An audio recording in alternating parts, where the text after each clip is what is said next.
Welcome everybody to the Chess Lab, welcome to episode 5 of Endgame Mastery.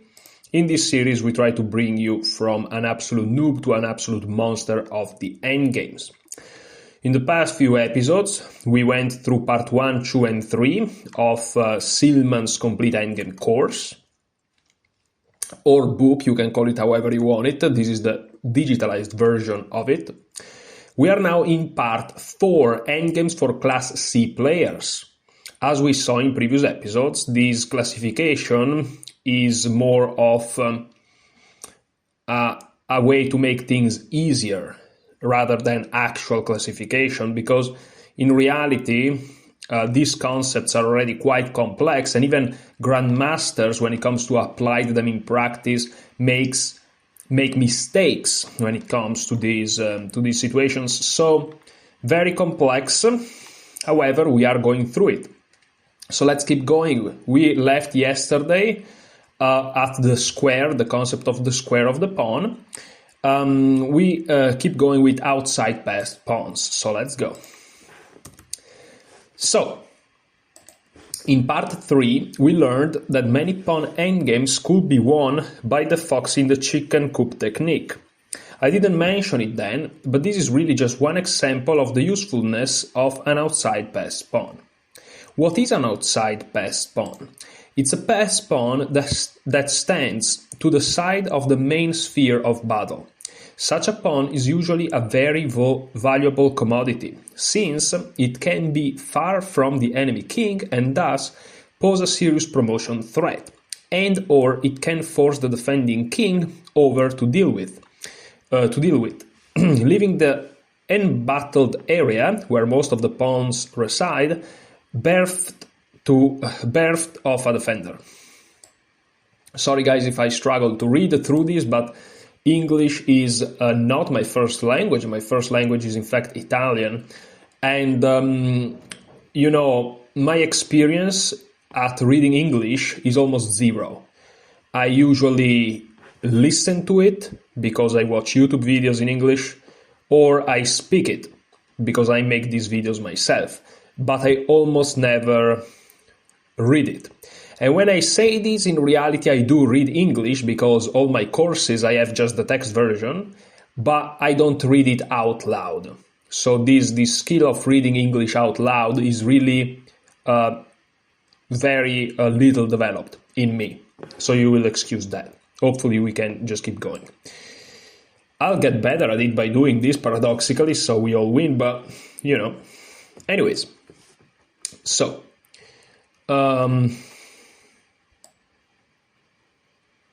White easily wins this position. It doesn't matter who has the move, thanks to his outside passed D pawn, which allows him to make use of the chicken coop idea.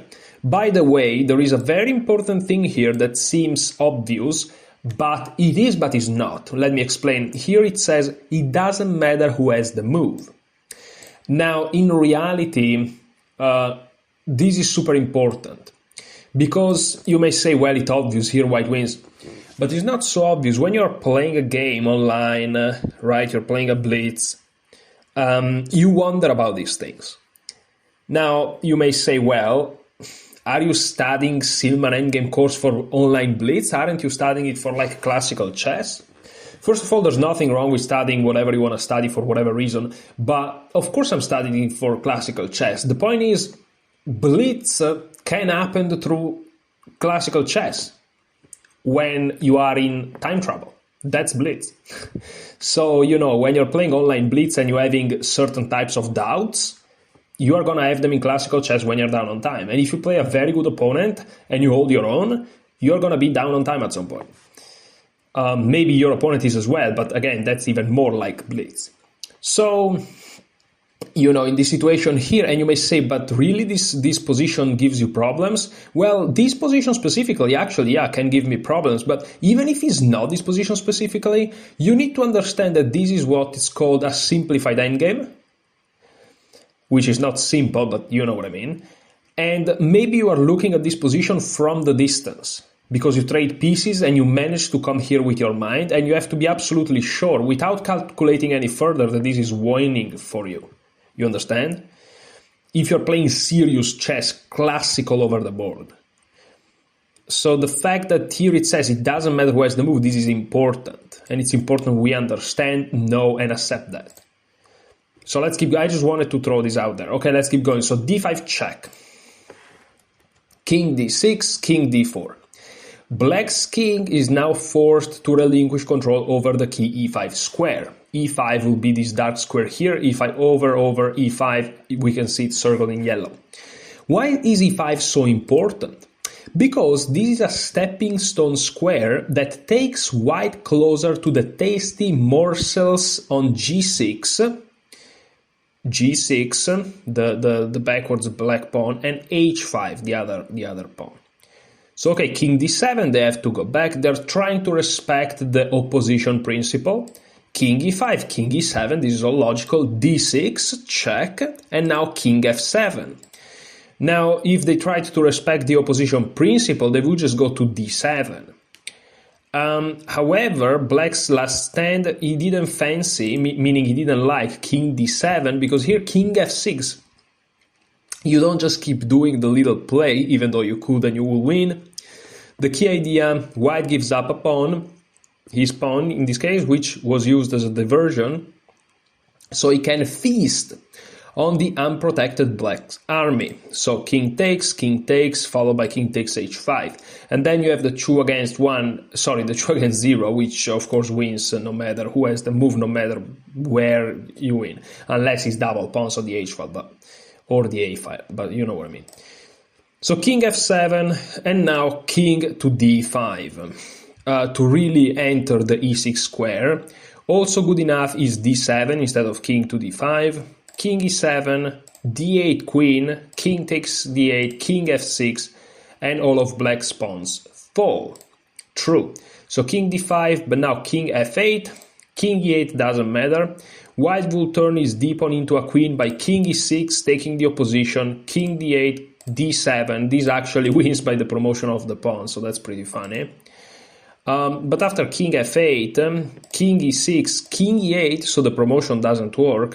But here simply king f6, and again you collect all the pawns and you win. That was easy.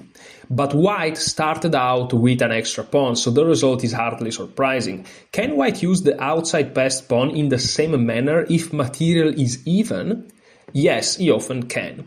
So as you can see, we don't look at these situations for the example provided specifically.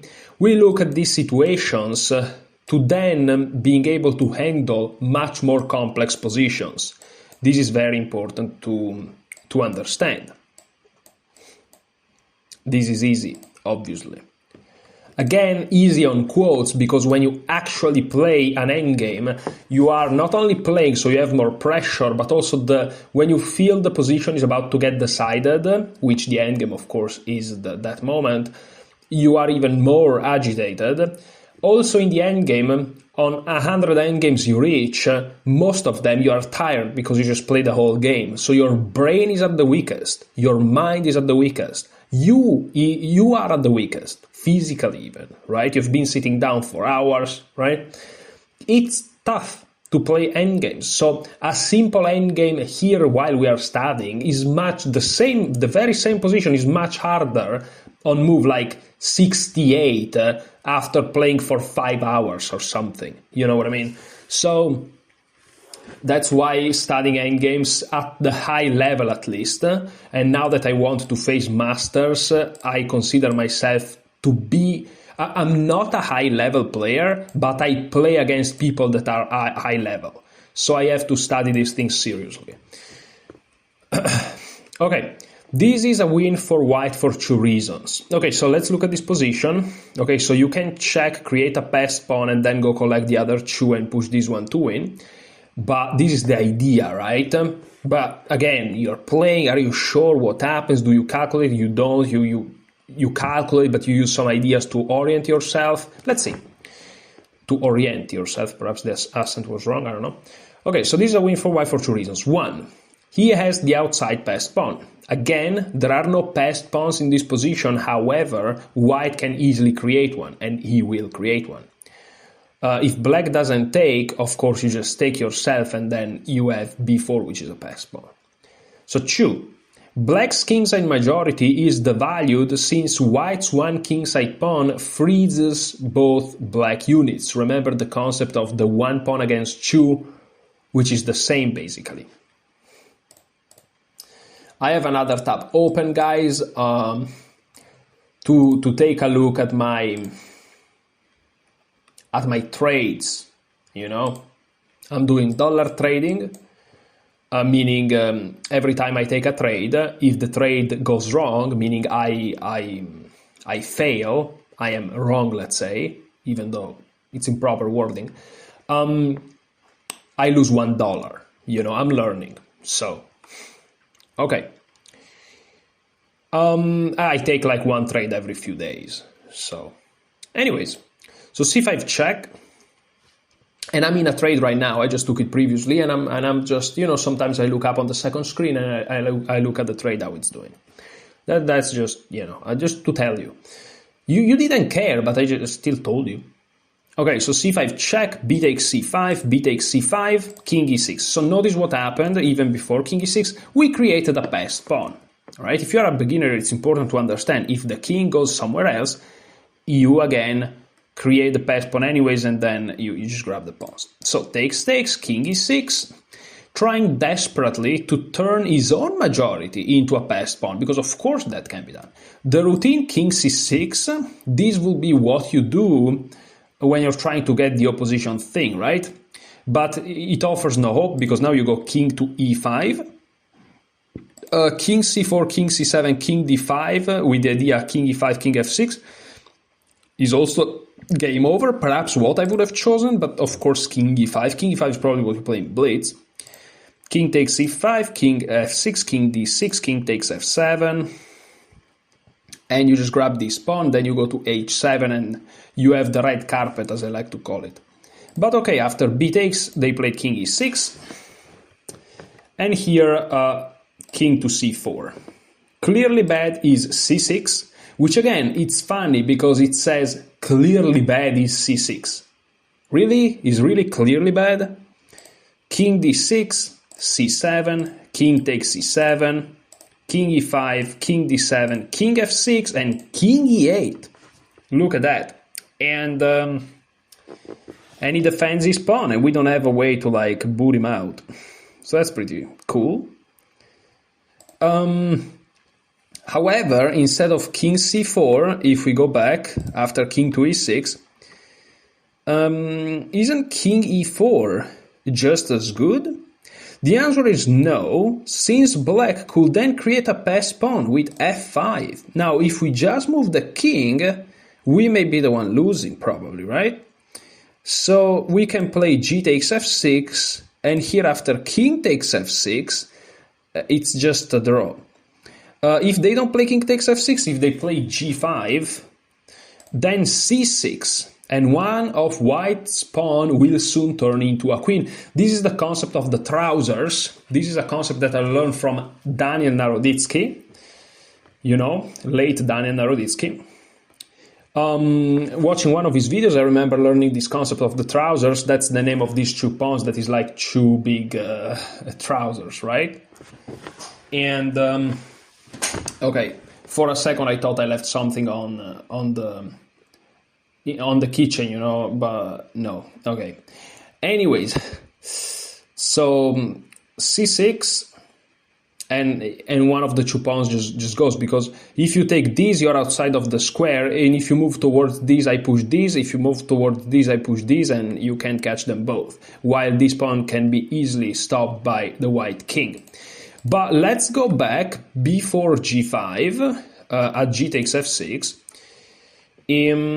After king takes f6, black's king can step into the square of white's c pawn. Okay, so they take. After king takes f6, there is c6, and now king e6, and the pawn is blocked. So white should try king d5 instead, but now king to e7. Not falling for g5, king d6, when black's king can't approach the white pawn. This opposition also has another very evil point, which I think I just spotted, which is g4, c6. Both promotes, but this position illustrates an important trick. Queen f8 check, the king has to go on the g file. When black's king is forced to step on the g file, yeah, and after king g5, queen g8. The black queen falls and we did the game. But you need to understand that this position here, you have to see it from afar and is one of the critical lines, right? In a real game between strong players. You know what I mean? And you can argue that if a strong player sees a factual win, he goes for it. So this position he may never look at, but you never know, right? So, okay, let's go back to the position after king to e7. There is king c6. This allows white to wrest control over the queening square on c8. Completely ineffective is c6 when both g5, king d8 force a draw. So we are at king c6 and now there is g5. Black's king can't help anymore as shown by king d8. And after king b7, of course, c7 comes with check and it's over. Fortunately, black's own pass pawn manages to save the day because king b7, g4, c6, and now we basically have the same thing, but this time there is no forcing the black king on the g file to lose the queen. It's clear that 3 king e4, 3 king e4,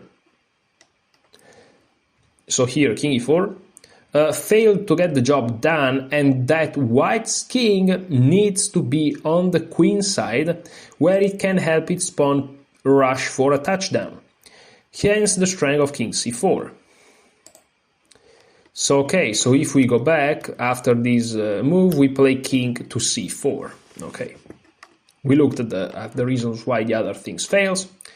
So we have f5, black tries to create his own pass pawn, we take, okay, and now king takes f6. The defeat comes even faster after g5, c6, and again there are the trousers when black's king can't deal with both onrushing pawns. So after king takes f6, king to b5. White's pawn is further advanced than black's, so he can afford taking time to use his king in the fight for the key c8 square. The immediate c6 lets black's king set up shop on c8 after king e7, king b5, king d8, king b6, king c8. And you actually have to make sure you are in the square of the black pawn here. Okay, so king b5, g5, c6. It's now clear that the pure race via g4 fails. c7, c8, queen g4, and it's all over. Instead, king e7 also wins for white after king b6, because if they don't win a tempo, let's say, quote-unquote win, by moving the pawn, you have the time to push your king as well. And now g4 or king d8, king b7, of course, g4, c7, king d7, king b7. So if they move the king, you move the king. If they move the pawn, you move the pawn. Remember, an outside passed pawn is a valuable endgame commodity. It can pose a serious promotion threat and or it can force the defending king over to deal with it, leaving the embattled area where most of the pawns reside bereft of a defender. Okay? So here, first we created a passed pawn, okay? And then if we play this move, that's not good, because we just lose the pawn. If we go here, they have f5, so we go to c4. Okay, here we take en passant. And here, if we push here, they just no,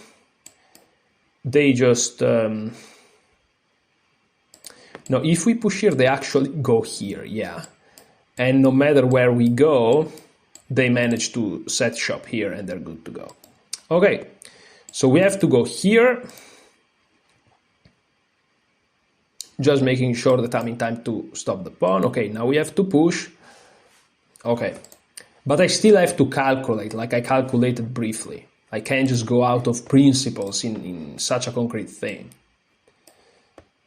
And Chessable just died for a second. It's fine. I have the recording software open. I have the... what's the name? The trading...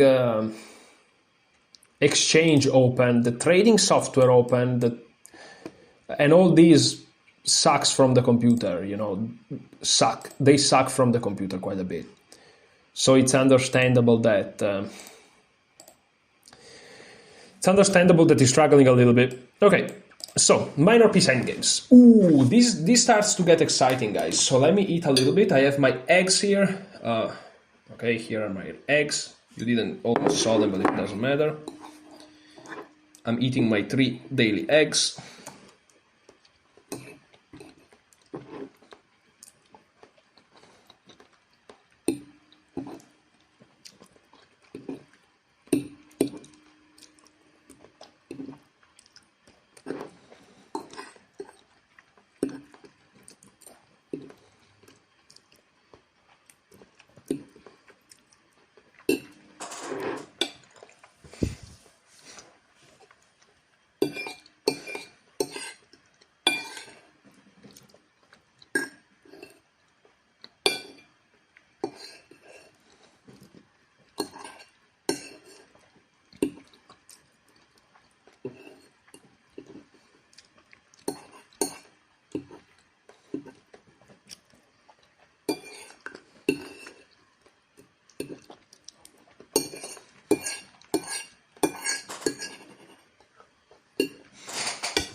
Okay. I'm gonna take water, just give me a second.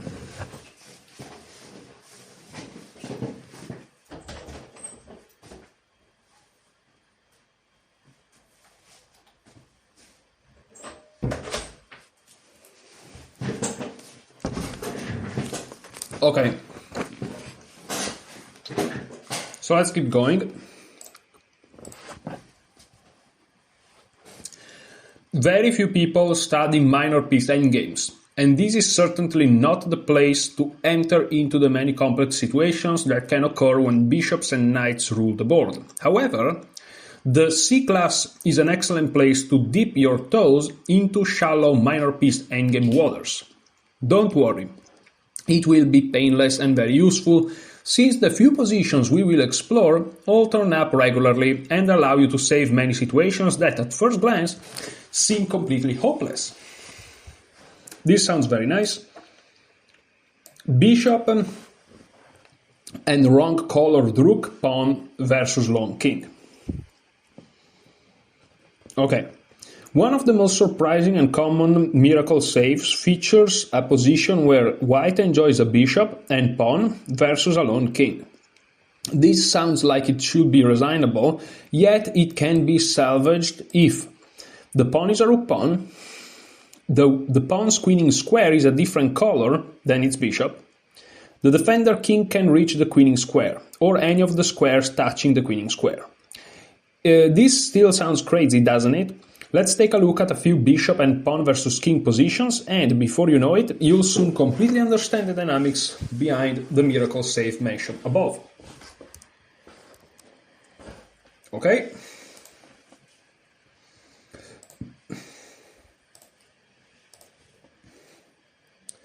Bishop and wrong color rook pawn versus long king, part 1. Let's go. Take a hard look at this position. One would think that an extra bishop and pawn should be child's play. And here they would be right. White wins because the rules just listed are not at all present. His pawn isn't rook pawn.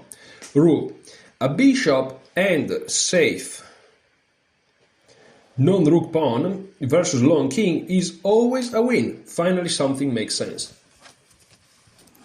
I don't understand the safe in parentheses here. I don't get it, sorry. Okay, so g7 check, king g8, bishop e5. Avoiding nasty tricks like king g6, that's a stalemate, or bishop e3, king h7, king f7, that's a stalemate again. So it's very important to play bishop e5, so you are giving this king the h6 square. This is huge. I'll be honest with you guys again. I'm rated 1972. Actually, I checked 1972 FIDE. And this endgame here is like I have to think about it. You know, the concept of playing bishop e5 is cool.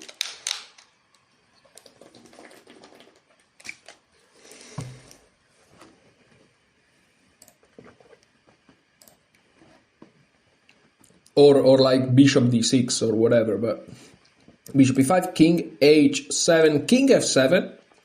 The pawn promotes and white wins. For example, king h6, box, checkmate. Yeah, it shows you the quickest in the example, but of course you can play anything there. So check. Now we want them to do this. So let's just go here and let's promote. Great, that was cool. So let's look at the second situation of bishop and wrong color rook, pawn versus long king. This position also loses for black. It doesn't matter who has the move, even though white is left with a rook pawn. Do you see why black's defensive stance won't succeed? If you notice that the pawn's queening square is the same color as the bishop, then you have a sharp eye. As a result, white's win is ridiculously easy. Bishop e5 check. Of course, avoid h7 stalemate, but bishop e5 check. King g8, h7 check. King f8, h8 equals queen. As you can see, the fact that the bishop can kick the defending king off of h8 is extremely important. Rule: a bishop and safe. What's that safe? I don't get it. A bishop and rook pawn that queens on the same color as the bishop is always a win.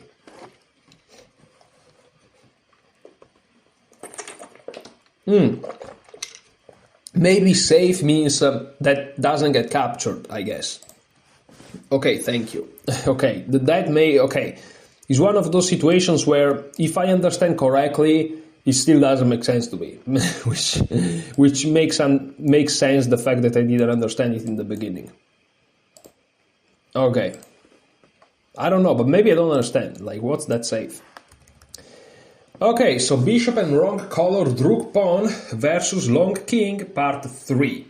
I repeat the title every time because I think it sinks in our brain a little bit better. Okay, so in our next position, the one I've been promising, white doesn't have this luxury. This is more like it. All our bishop and rook pawn of the wrong color rules are finally present.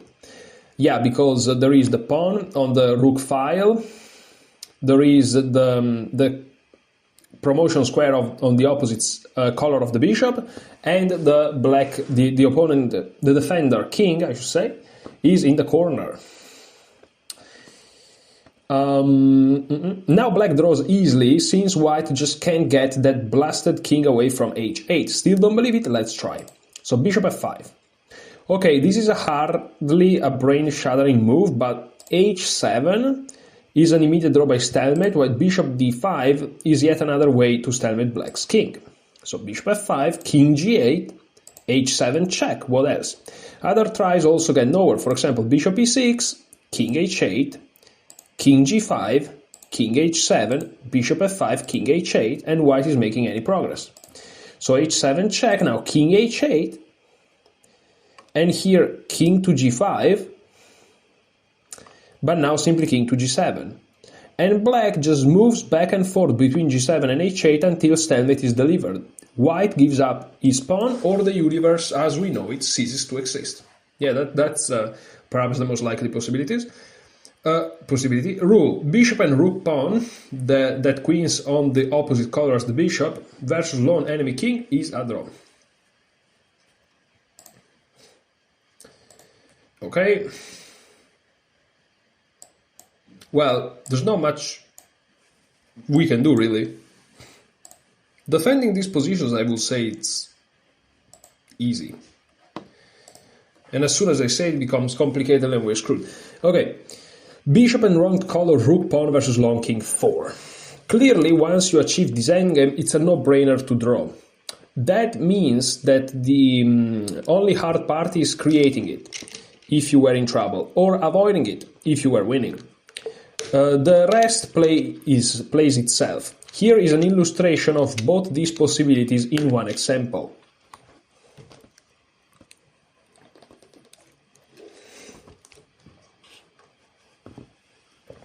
King to e5. By the way, this is huge, because already this position here, like, Even at my level, 1970 FIDE, you may not want to resign it. You may not want to resign it because of the variation in blue. But okay, let's go in order. King e5. Rushing the king to a dominating position is almost always a good idea in just about any kind of endgame. But do you have any idea, back in this position, how many people would decide to get their pawns rolling with g4? Only realizing their epic mistake when you spank them with the bring them back to reality move bishop takes g4. That's huge.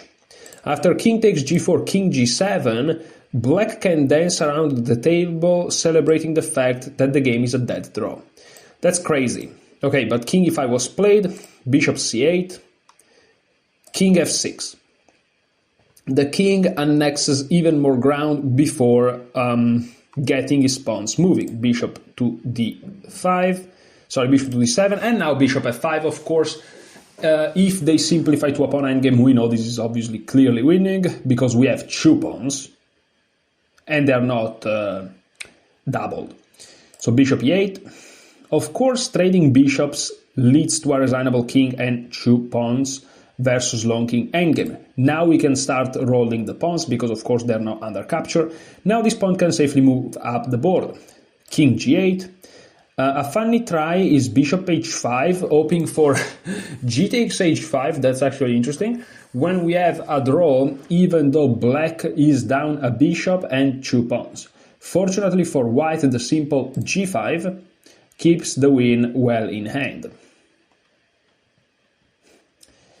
Okay, so king g8, g5, king h8, and now bishop to g4. Again, white avoids the tempting but game-ruining g6 due to bishop takes g6 with an immediate draw. Moving the bishop to g4 prepares to safely advance the h-pawn. Yeah, because remember, after h5, if they take your h-pawn, the only instance where black saves himself down a bishop and a pawn is if that pawn is a rook pawn. So, you know, if black sacrifices the bishop for the h-pawn, they'll just lose immediately. So after bishop g4, king g8 is played, and now h5, king h8, h6, king g8, bishop e6 check, king h8. On king f8 there is h7, and you have no way to stop the checkmate by the queen. So after king to h8, now you play bishop f7, and of course this pawn is just gonna go. Bishop c6, g6, and here black simply resigns because there is no way to stop g7.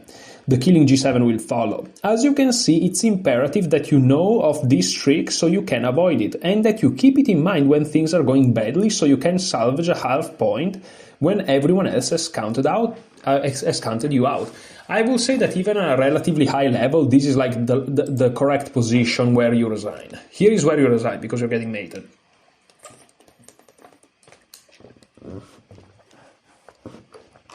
But until you have tricks. Okay, so king e5, bishop c8. I just want to look at it again.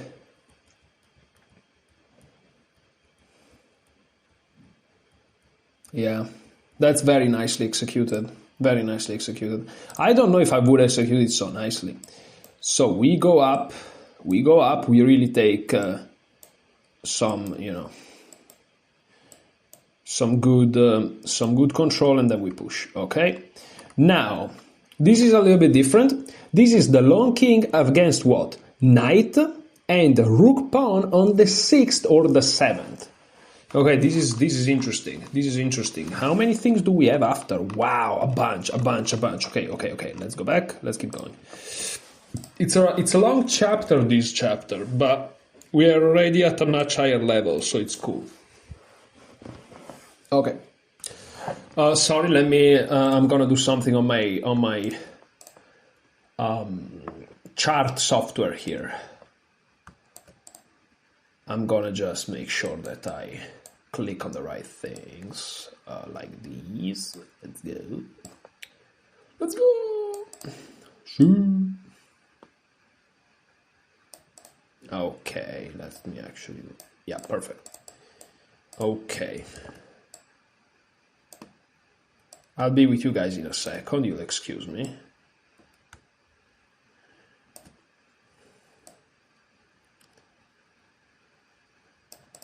Okay, perfect, perfect, perfect, perfect, perfect, perfect, perfect, perfect. Do-do-do-do-do-do.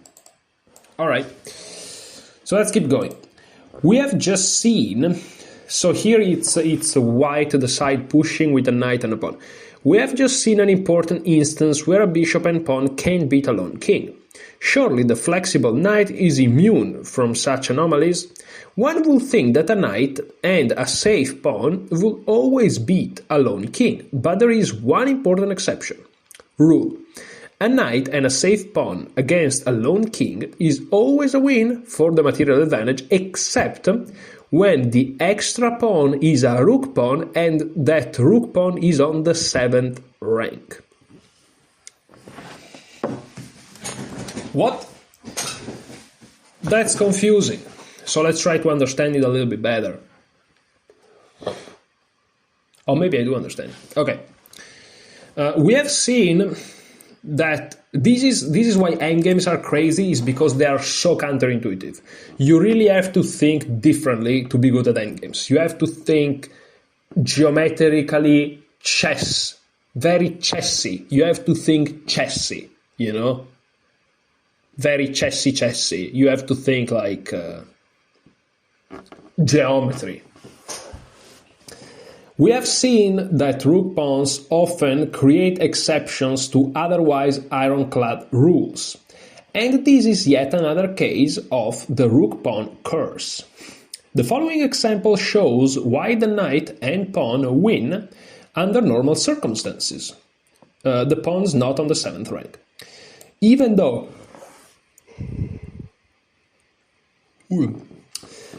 white's king is in another time zone, black has no chance at all in this position because the pawn can easily be protected by its knight. So, we start with king h7, and now knight to g4, very important. If you play knight f7, then king g6 attacks the knight, and if it was black to move, you can take the knight because you are in the box. So king c5, king takes h7, h7, king g7 is a draw. So knight g4, because if you imagine the king capturing your knight, well, already being on g3 for what it matters, h7 wins. So knight g4, and here useful advice. When you have to guard your pawn with your knight in this kind of endgame, it's usually correct to defend the pawn from behind and not from the front or the side, as we saw in the note to white's second move, which is this variation in blue up above. Why? Because an undefended knight on the side or front allows the defender king to capture it and still be in a position where the pawn can be stopped. Capturing a knight that's behind its pawn allows the pawn to turn into a queen. So knight g4, king g6, and now king c5. You just come closer with the king. King h7, if you go king g5, already h7 leads to a new queen for white, okay? King h7, king d5, you approach, king h7, king f7, king h8, and now there is king to g6, not knight f6, that's a stalemate, so king g6, and after king g8, we'll continue this position in the next exercise, because this is of course of critical importance, obviously. Yeah, I'm not sure how I would win this. So how I would win this? Check, they go there, I move here, they go here, I go here. So knight f6 check, king h8, knight e8, king g8, knight d6, king to h8, knight f7 check, here we go, king g8, h7, king f8, h8 queen, king e7, queen d8, king e6, queen d6 checkmate. Okay, I calculated until checkmate, let's go. So, I'm not sure if my calculation is correct, but... So here we defend the pawn like that, easy. Lone king versus knight and versus rook pawn on the 6th or 7th, part 2. So we are finally there. So king g8, and here knight e5. Oh, knight e5, yeah, there's no need to go there. Avoiding the trudging h7, king h8, of course, and that's gonna be stalemate. When white has to give up his pawn, which is an immediate draw, since a mate with knight and king and knight versus long king is impossible, or allow stalemate, exactly. So knight e5, the way I wanted to do it was by checking and then going here, and then going here, and then going to f7, which is okay, but is taking more square of what you need. So knight e5. Useful advice, white wins these positions by taking control of the queening square with his knight. Yeah. And after king h8, well, if king f8, h7, guys, and you just make sure it's not stalemate, but you will promote. You will promote. So king h8, knight f7, this transposes to the line I was trying to create before, chasing black's king off of the critical promotion square. King g8, h7, king f8, h8 equals queen. If the king goes here, there is like a checkmate in 2 if I'm not crazy. It's okay.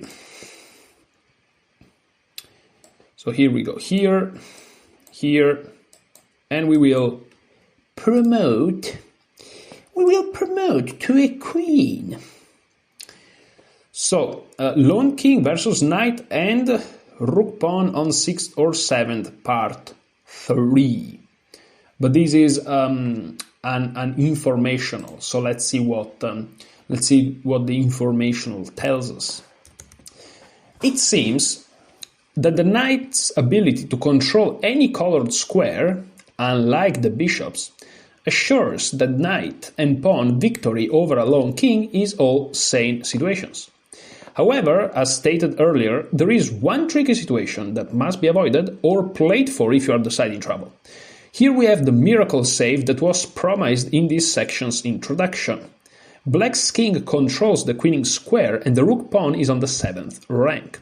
Incredibly, white has no way of making the annoying black king leave the h8 or g7 square. So king h8, we reach the corner, that's the best you can do. King e6, if you go to f6 is already stalemate. So king e6, king g7, king f5, king h8. If you move to f6 or g6, it's immediate stalemate, as is stated here in the comments. So king g4, king g7, king h5, king h8. And again, white can't approach the pawn via king g6 or king h6, since that will lead to stalemate. The game is a draw since the pawn can't move. The knight is stuck babysitting the pawn. Yeah, because if the knight moves, you just take the pawn, is a draw. And white's king can't touch its pawn without stalemating its evil counterpart. Many players don't see this coming, so add it to your arsenal of emergency endgame weapons. Absolutely, I will. Thank you very much. Okay, so bishops of opposite color 1, 2, and 3. So now, guys, it has been like 43 minutes. I'm a little bit tired, so I'm gonna take a break, but in a way that it's not like a break. I'm still here, but I went to the gym. I feel my chest like crazy. That's so good. I'm so happy that I'm feeling my muscles. I'm going to the gym with a friend of mine. He's also training me. He has like 10 years of experience. When I went to the gym by myself for like 8 months, 1 or 2 years ago, I almost never felt muscles. I was just sore, you know, but I almost never felt the muscles themselves. So, you know, it's really nice.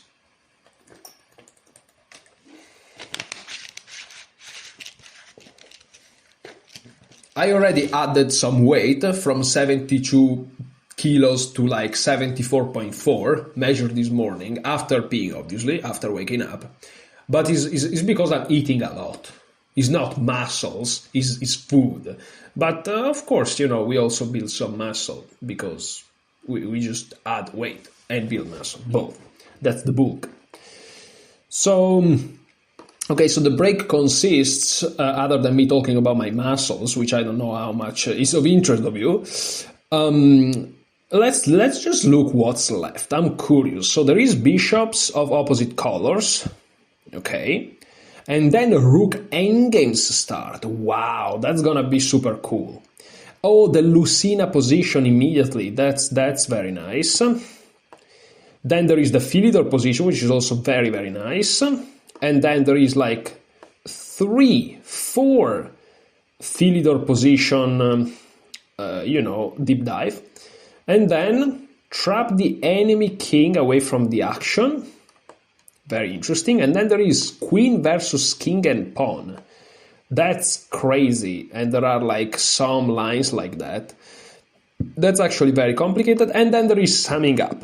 And after summing up, there are the tests. Okay, we may close this in today. Depends on the energy levels. Let's see. I don't know if I can do it, but let's try to do it. Okay, bishop of opposite colors. Tournament players love to bandy about the term bishops of opposite colors. That's true. Me and the other guys at the chess club keep repeating this every time. Though they often don't really know much about this interplay of minor pieces. True, we understand shit.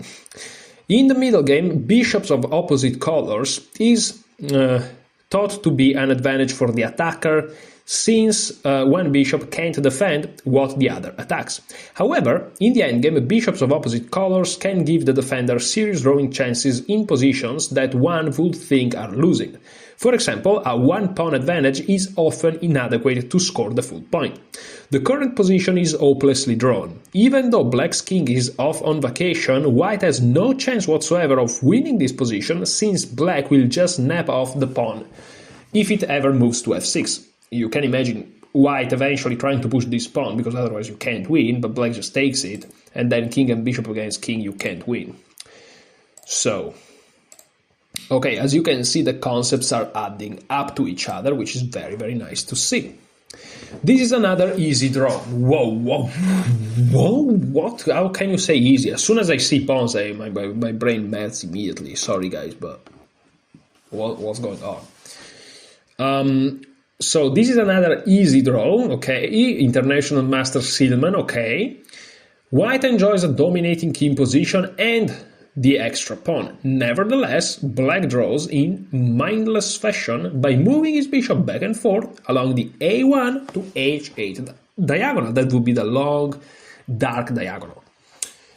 Trading pawns whenever the opportunity presents itself, and finally giving up his bishop for the final enemy pawn. Here is a sample of how play might proceed. So f4, as you can see, White is trying to mobilize all of his forces.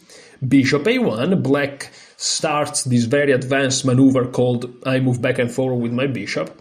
f5, bishop to b2, g5, h takes g5, h takes g5.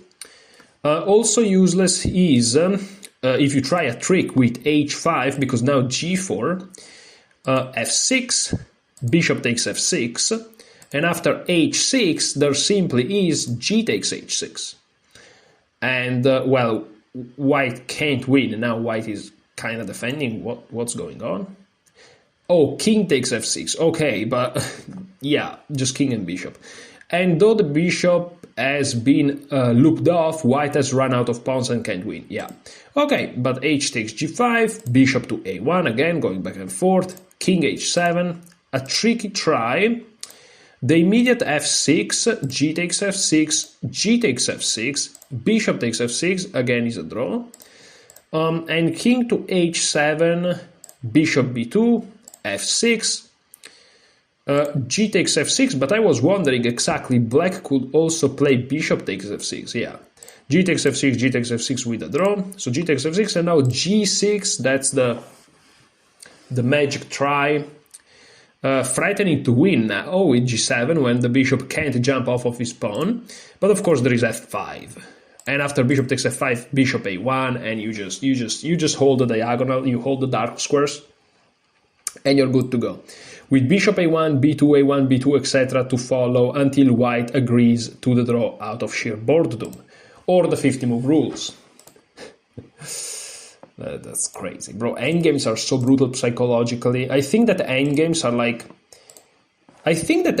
are where your mind, your brain is really to the test. The other aspects of chess are tough to the mind. Of course, it's a mind game, but I don't know. The endgame, in my opinion, is the craziest psychologically, even, you know. Because you may have played for like hours and hours, literally, if you're playing a classic all over the board, and one move decides whether you win, lose, or draw. The stakes are crazy high.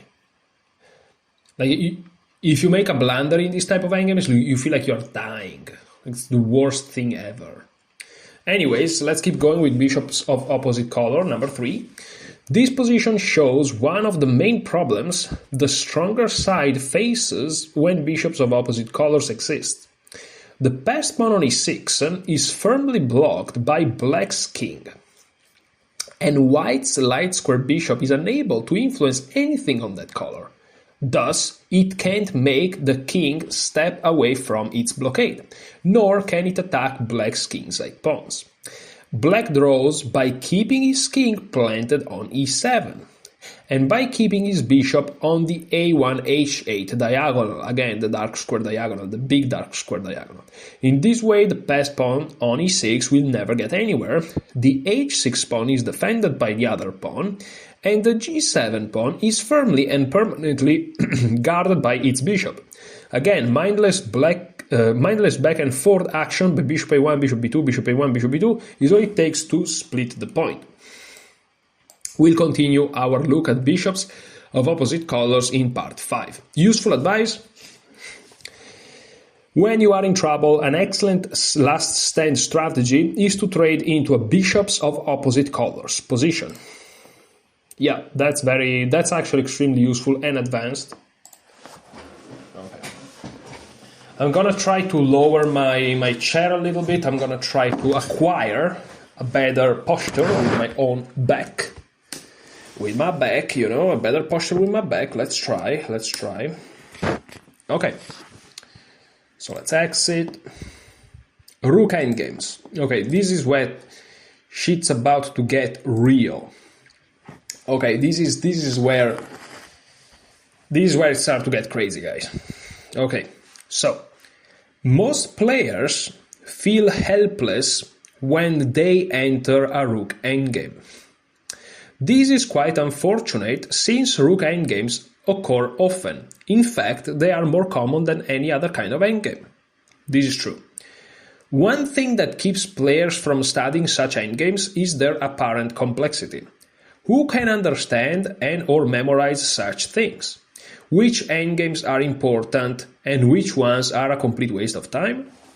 These are actually very good points, guys. You need to understand that here we are trying to get advanced. It doesn't matter if you guys are rated as I am, 1970 FIDE.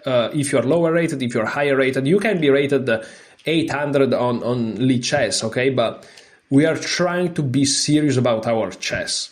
So it may take more years for you, it doesn't matter. You want to become a much stronger player. If you're watching these things, if you're studying through these things, if you went on Chessable, bought the course, repeating the lines, none of you did that because none of you did that, but if you did that, this is real, okay? Never say, nah, that's not me. Yes, it's you, and it's me as well. Let's be real, guys, here. Let's not lie to ourselves.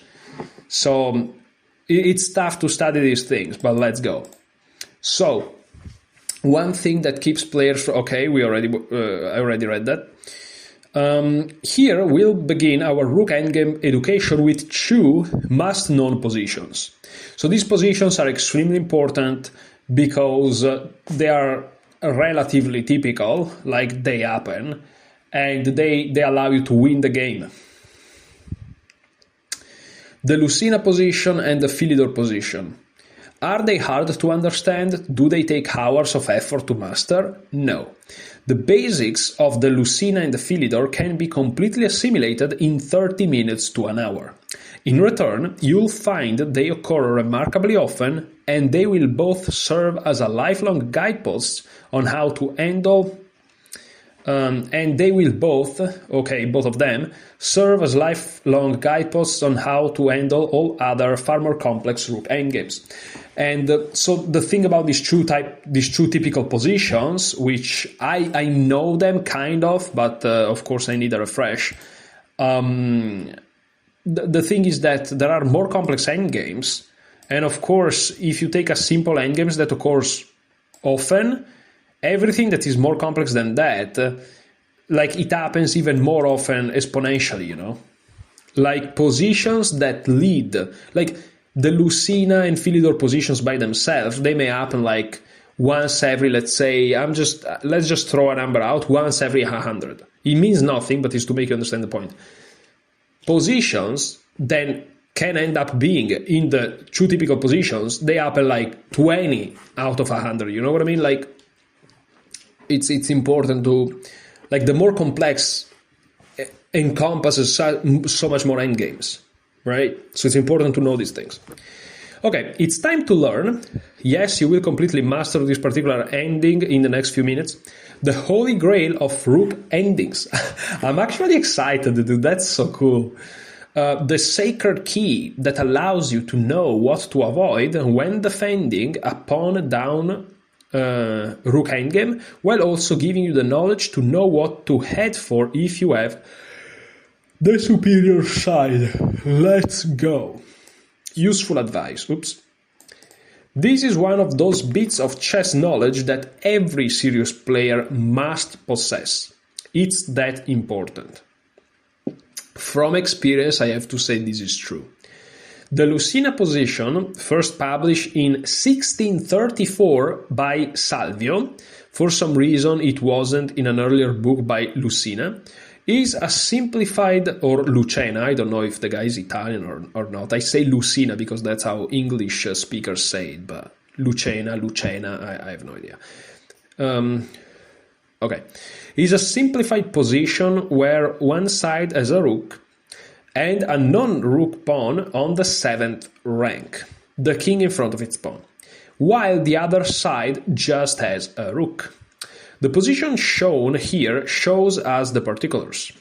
In the Lucena, whatever position, white wins no matter who has the move, though for clarity's sake we'll give white the move here. The key feature of the Lucina is the extra pawn on the 7th rank, one square away from turning into a queen. Also, both kings are joined in battle, with the white king in front of his pawn and the enemy king as close to the area of battle as possible. Clearly, white needs to do two things if he wants to win. 1. Move his king off of d8 so he can push his pawn. 2. Promote the pawn to a queen. Well, that's the easy part. Simple goals indeed, but is it really that easy? Of course not. The problem is that white's king is blocking his own pawn, and at the moment the black king and rook are preventing it from getting out of the way. Yeah, the white king actually has no moves in this position, if you look at it. White king has no moves. Well, while I read, I guess you are already looking at the position. I'm the only poor guy that is not looking because he's reading. Oh. Of course not. The problem is that white king... Okay. Since the black rook can't be budged, white must make the black king give ground. The first way to try and accomplish this goal is rook e7 check. Many players try this, but it simply doesn't get the job done. King f8. But not king f6, because here king to e8 followed by d8 equals queen with an instant win, obviously. So after king f8, rook e5, king f7, rook e7, king f8, white is getting nowhere. Fast. Okay.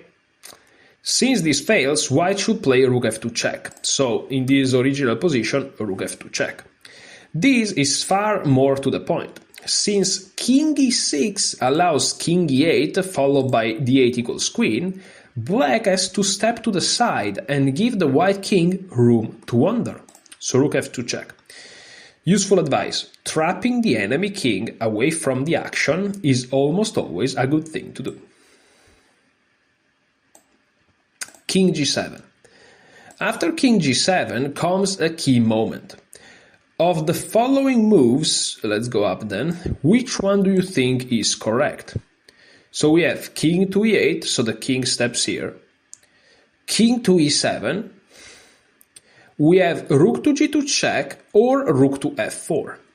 Now, from experience, I of course already studied in the past the Lucina position. I think the move is rook f4.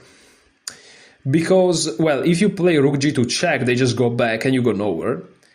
But so that's definitely excluded, rook g2 check. But if you go king e7 or king e8, they can just check you, and you can go to the f file, and if you reach, eventually you'll zigzag out to d5, for example, they check you again, and you have to go back defending the pawn. However, after rook f4, they'll do something, let's say move the king, then you step out with the king, they check you, you go here to d6, they check you, you go here to e6,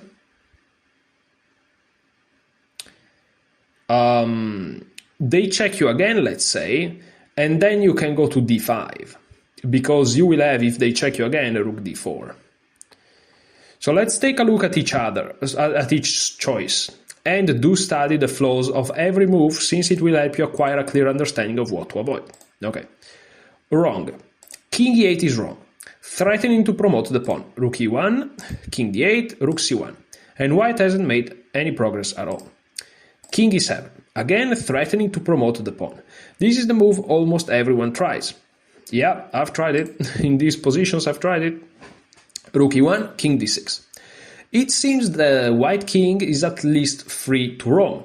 This is true, but its inability to support its pawn in the face of the upcoming relentless barrage of enemy checks makes the whole idea invalid.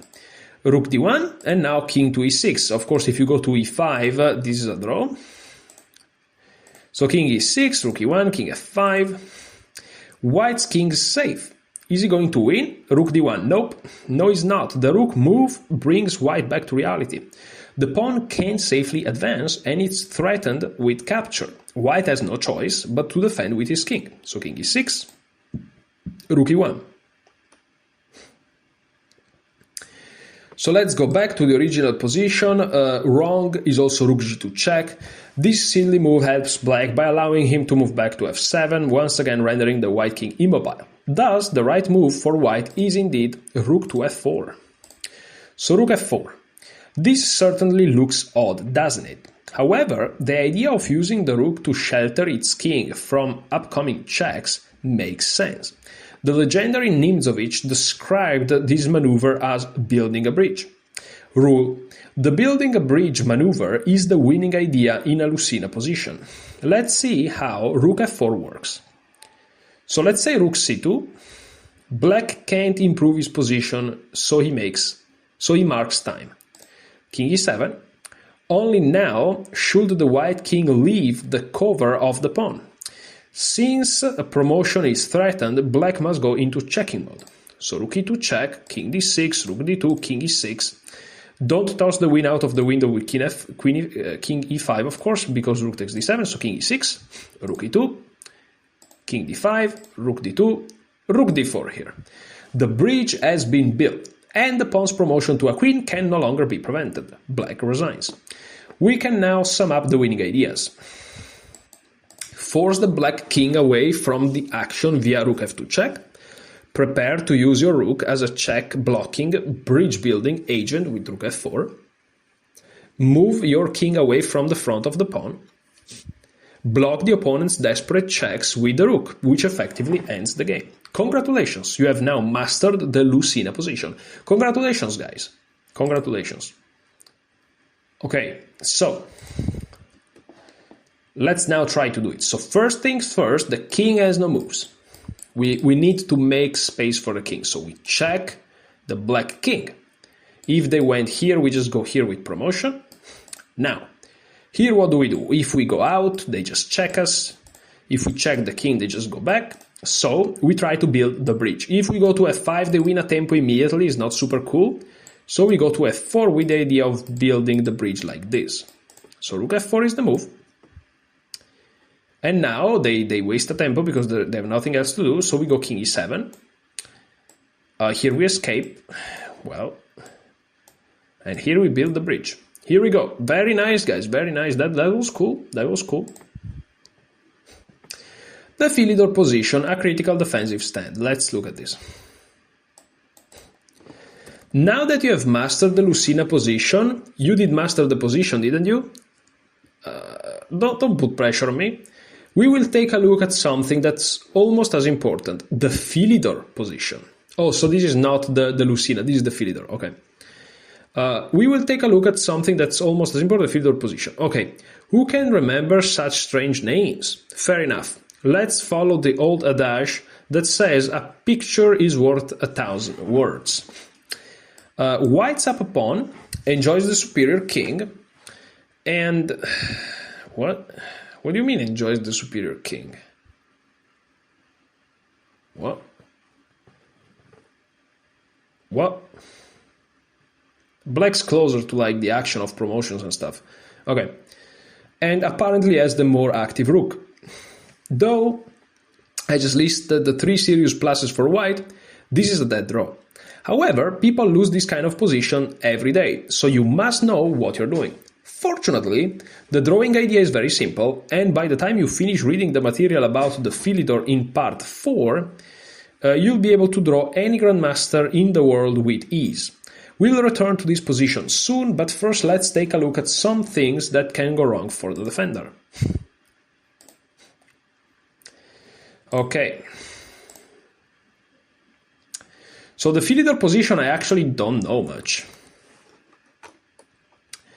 Though a Philidor position should be drawn, things can turn ugly if the defender's rook becomes passively placed, giving the stronger side free rein to do whatever he wishes to do. In this position, white wins, because black's rook is stuck on the first rank. Moving the rook off the first rank allows rook h8 check. Yeah. Since black's rook is a bystander and can't bother the white king, the first player can calmly play rook a7. So rook a7. Now, rook a8 check cannot be stopped. Black would have then to resign. Rule: if you are defending a Philidor position, don't allow your rook to become passively placed. Useful advice: the idea of swinging the rook over to the other side is worth remembering, since you'll be able to make use of it again and again during the course of your chess career. This is true. Many games won like this. I didn't lose many games like this simply because I resigned earlier, but I won many games like this. Online. Over the board, they resigned earlier. Okay, let's glance at another... the Philidor position, passive rook number 2. Let's glance at another, equally hopeless, passive rook position. White scores the point by using the same swing the rook to the other side technique. Rook a7, threatening the checkmate. King b8, preventing the checkmate. Not a happy choice, but rook a8 mate had to be stopped. If king d8, rook a8 picks up the black rook and then promotes. King b8, c7 check, oopsie doopsie. King c8, rook a8, king d7, rook takes g8, and black might be well advised to resign and find something better to do with his time. Damn! Damn, Silman, chill out, dude. Silman's crazy. Silman's wild. Wild, man, wild. Okay, the Philidor position, passive rook number 3. Sometimes though you can play horribly and still exit with your skin intact. In this position, black has allowed his rook to become passive, but it doesn't matter because white can't win if he's left with a knight pawn or rook pawn. Okay, this gets a little bit complicated. Rule: if your opponent's extra pawn is a knight pawn or rook pawn, and your king is in front of it, you should effortlessly draw, even if the lobotomy scar... what the fuck? What am I reading?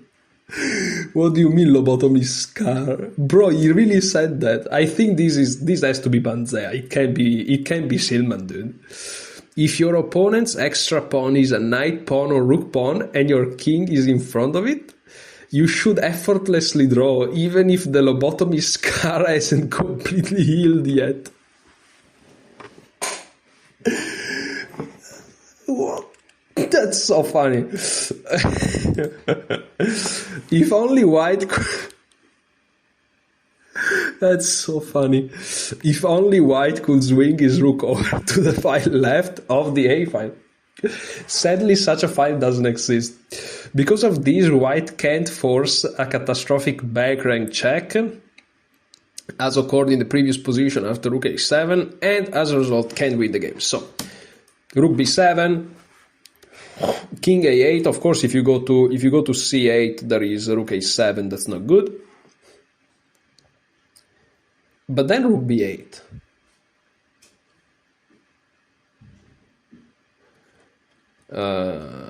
No, actually, after c8, what do you do?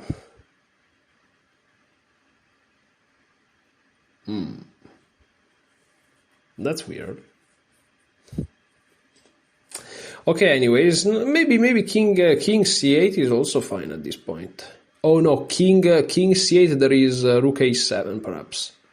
Sorry, king a7 perhaps. Okay, so king a8, rook a7, king b8, and no progress can be made since b7, rook g6 check wins for black. Yeah, because then the king is forced away and black takes the rook and the pawn.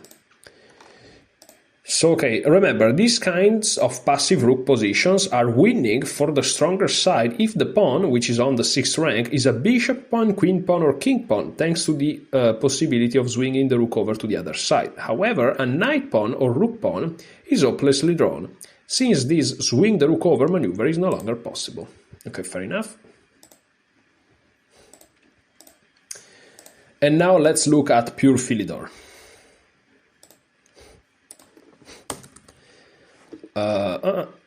Having taken a look at the key passive rook positions, it's finally time to return to the position we saw earlier and study a basic Philidor position in all its glory. Remember how I promised that you would be able to draw any grandmaster with ease from this position? I wasn't joking. The big idea here is to take away the whole 6th rank from the white king. So in this position here, which I genuinely, I don't know this position, guys. I don't know the Philidor position. So we have a king in front of our opponent's pawn, and they're trying to promote. They are on the 5th. Okay, so rook h6. Believe it or not, this simple move ices the draw. Black was aware that passive play failed due to our old swinging rook crouching check trick.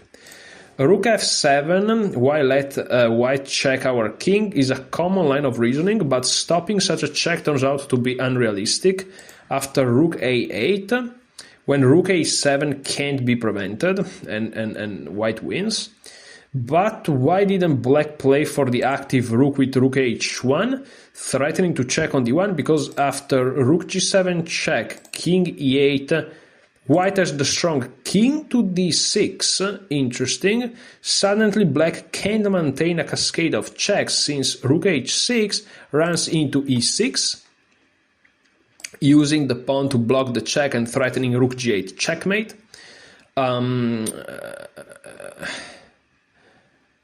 When rook h8 leads to the lost passive rook positions already discussed previously. Also note that rook d1 check fails to king to e6. Guys, it's not your computer that is blocked, it's mine. It's mine, guys, it's mine. My computer is blocked. Okay, so king d6. This is e6. When rook h8, the passive, and rook d1, king e6, when the checks are over, and rook g8 is once again on. Noticing that king d6 is a good move, because if you go to e6 instead, there is check, and then you are on the 6th rank. Useful advice. The idea of blocking checks by using the pawn as a cover is a big one, and black must do his best to avoid this pitfall. By the way, the position after king d6, I think is this one here, turns out to be drawn after all, but it's far from easy and is anything but basic. Look for a discussion of this in part 7, where black faces his fears and survives against impossible odds. For our purpose, proving that the Philidor position is an easy draw, we'll say that you will be smart to avoid the position after king d6. That's crazy though that this is still a draw. Fortunately, playing rook h6 makes life good and easy. So rook g7, king e8. Now the king cannot approach. Rook a7 going on the other side, but now rook to g6, so you don't care. You shall not pass, shouts, yeah, this is definitely Banzea, shouts the black rook to the white king. The deep defensive idea, also known as the third rank defense, is now clear. If left alone, black will bravely play rook h6 and rook g6 until the cows come home, or what risk cramp sets in. Of course, if black lasts for adventure, then he can toss in rook b6.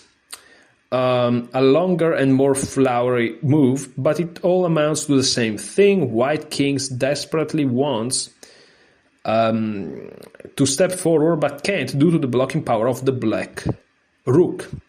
So e6. Not that white wanted to play, not what white wanted to play, but he has no other choices. Since rook a8, king e7 makes black happy. Now white threatens the strong king d6 when black's king will feel some serious heat. And now you go from the back. Because now there is no circling around. So you first block the advancement of the king, and then you force the advancement of the pawn, preventing the Magellanian circumnavigation of the king, and then you check from behind. Okay. Only now does this active move work. Since white's king can't hide behind his pawn any longer, the upcoming avalanche of checks makes the draw obvious. In the previous line, after rook h1, rook g7, king e8, king d6, white was able to use his pawn as a cover. Here he cannot. You will be wise to compare the two positions. Yeah, clear. So rook a4, no better is king d6, rook d1, king e5, check, and white should be a good sport and shake hands. So rook a4, king to e7. Also fine is rook d1, rook d4, takes, king e7, king d5, king e8, king d6, king d8, e7, with a draw as we studied previously. So king e7, yeah, I'm happy because things are making sense now. You know, I'm very happy of that everything comes together.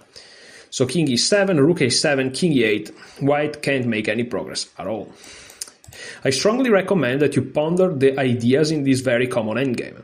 These themes will help you save games when down a pawn and win games when you possess the extra bit against an unschooled opponent. Rule: the defender's drawing plan in the Philidor position is to use his rook to block the stronger side's king from stepping onto the rank in front of the pawn. Go back and forth with the rook until the pawn is pushed, destroying the enemy king's pawn cover. Then leap to the back rank, putting maximum distance between the defending rook and the enemy king, and begin checking like a berserk demon. Well, berserk demons are actually scary. Have you ever read Berserk? Like, these things are like crazy, man. Things are wild. These things are wild, dude. So this is an alternative because this endgame is drawn, but okay, this was the line suggested by the master himself. Okay. Now we reach trap the enemy king away from the action. And then there is queen versus pawn. Is there anything else after queen versus pawn? No. Okay, we may actually do everything in today. That would be awesome. That would be amazing. Trap the enemy king away from the action, part 1. Let's go. It's 6 p.m. though, so I'll have to make myself some dinner. I have a diet, guys. Come on, don't criticize my dinner time. Okay, trap the enemy king away from the action 1. This is important. As we saw in our study of the Lucina position, trapping the enemy king away from the action was an important idea in the winning process, and is also a key idea. Oh, let me do this. Yeah, but you see, this is my phone. This is what I use for recording my audio, you know. So, okay, as we saw in, you can see it, I guess, doesn't matter. As we saw in our study of the Lucina position, trapping the enemy king away from the action was an important idea in the winning process, and is also a key idea for the defender. The logic is easy to grasp. If a heated battle is raging on hill 1, and a portion of the enemy army is confined to hill 2, then you simply have your opponent outnumbered. Sun Tzu. Thanks to the extra pawn and the fact that black's king is so far away, white is clearly winning the game. Black is still holding on to some small shred of hope though. If he can get his king in front of the pawn, he might, the joy of hope, be able to create a Philidor position. However, why should white allow black to hold on to his dreams when he can immediately show black's helplessness? Rook f1. Yep. With a simple rook f1, suddenly black's king has no hope of taking part in the battle, since rook f7, rook takes f7 is a very easy win. Okay. Rook f1, very nice. Trap the enemy king away from the action, part 2. Our next example. Okay, so this is already a very much more complex position, guys. I mean, look, just enjoy the position while drinking some water.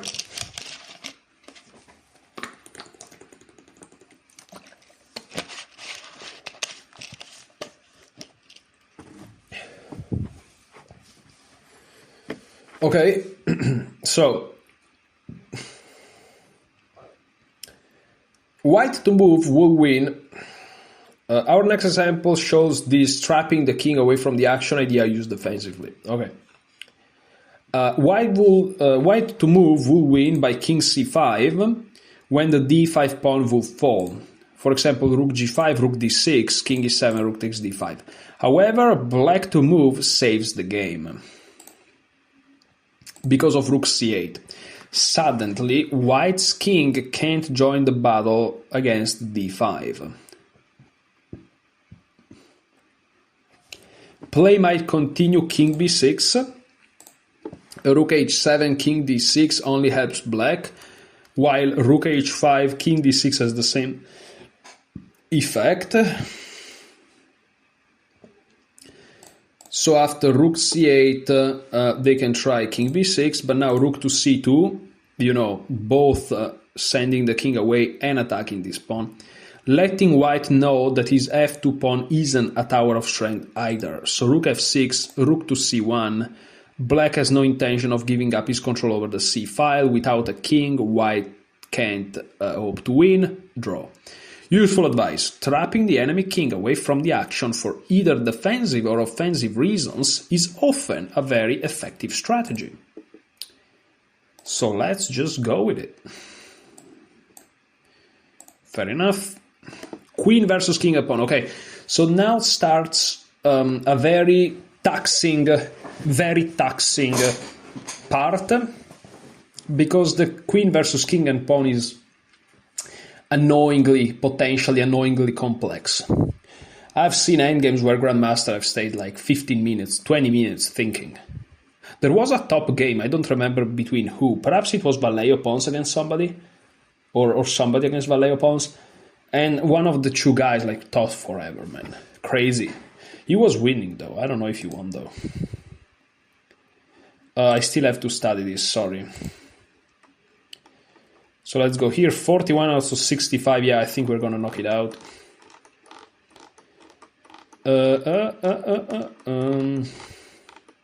Here we are.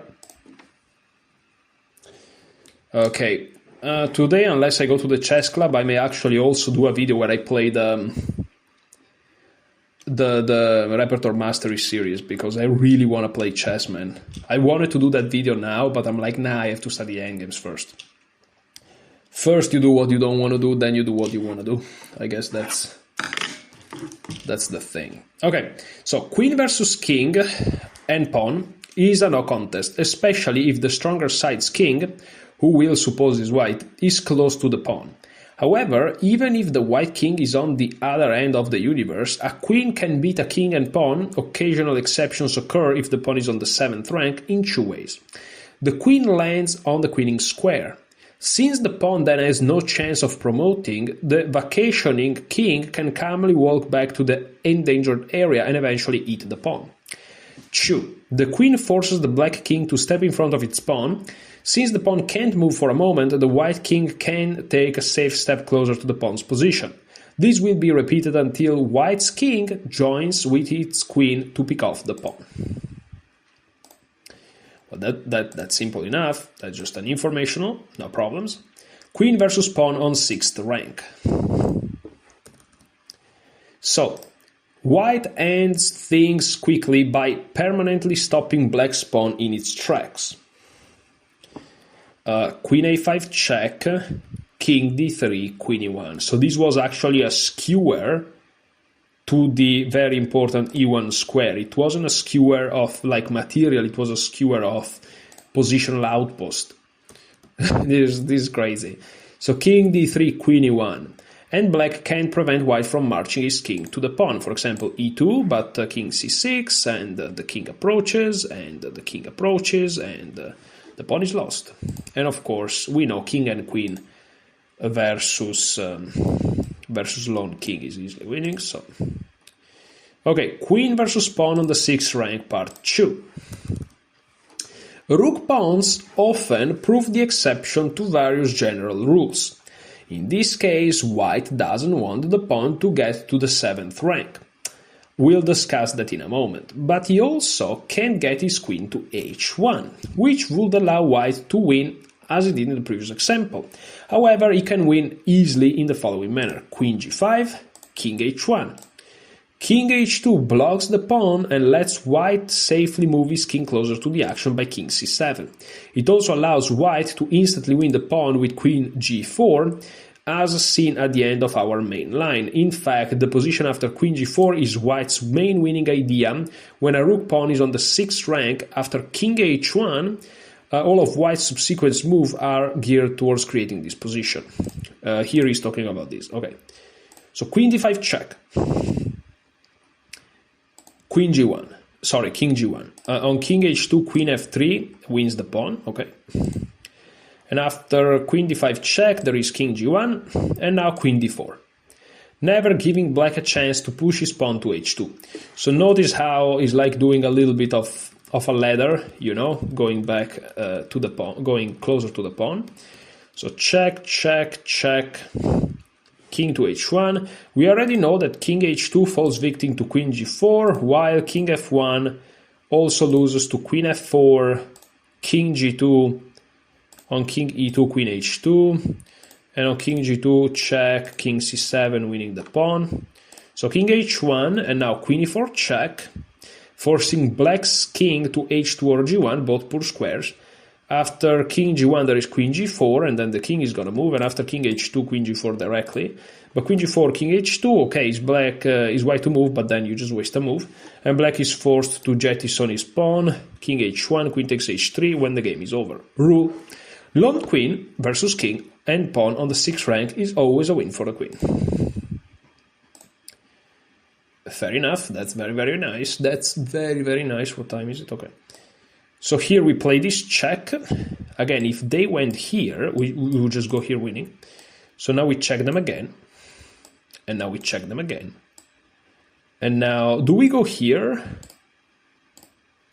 I don't think we go there. See, I'm already confused. I think we check them here. Yeah, well, that was a mistake by me, sorry. that was a misclick. I wanted to go here. Okay, and now check here, I guess. If they go here, we win the pawn. If they go here, we just move the king. Fair enough. Okay, so that was simple. However, now we get to the very complex stuff. This is going to be crazy. This is going to be... Okay, we have how many lines? 1, 2, 3, 4 lines. Then there is the summing up, and then there are the puzzles. And I consider puzzles to be fun, you know. So let me just do something here.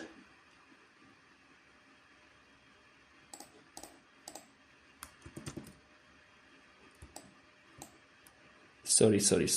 What's going on? Okay, I managed to do it. Sorry guys, I'll be back in a second. I'm just trying to chart some charts. Okay, chart some charts. Oh yes. I'm trying to chart some charts. Trying to chart some charts or earths. Try to chart some charts. Okay. Let's try to chart some charts. Okay.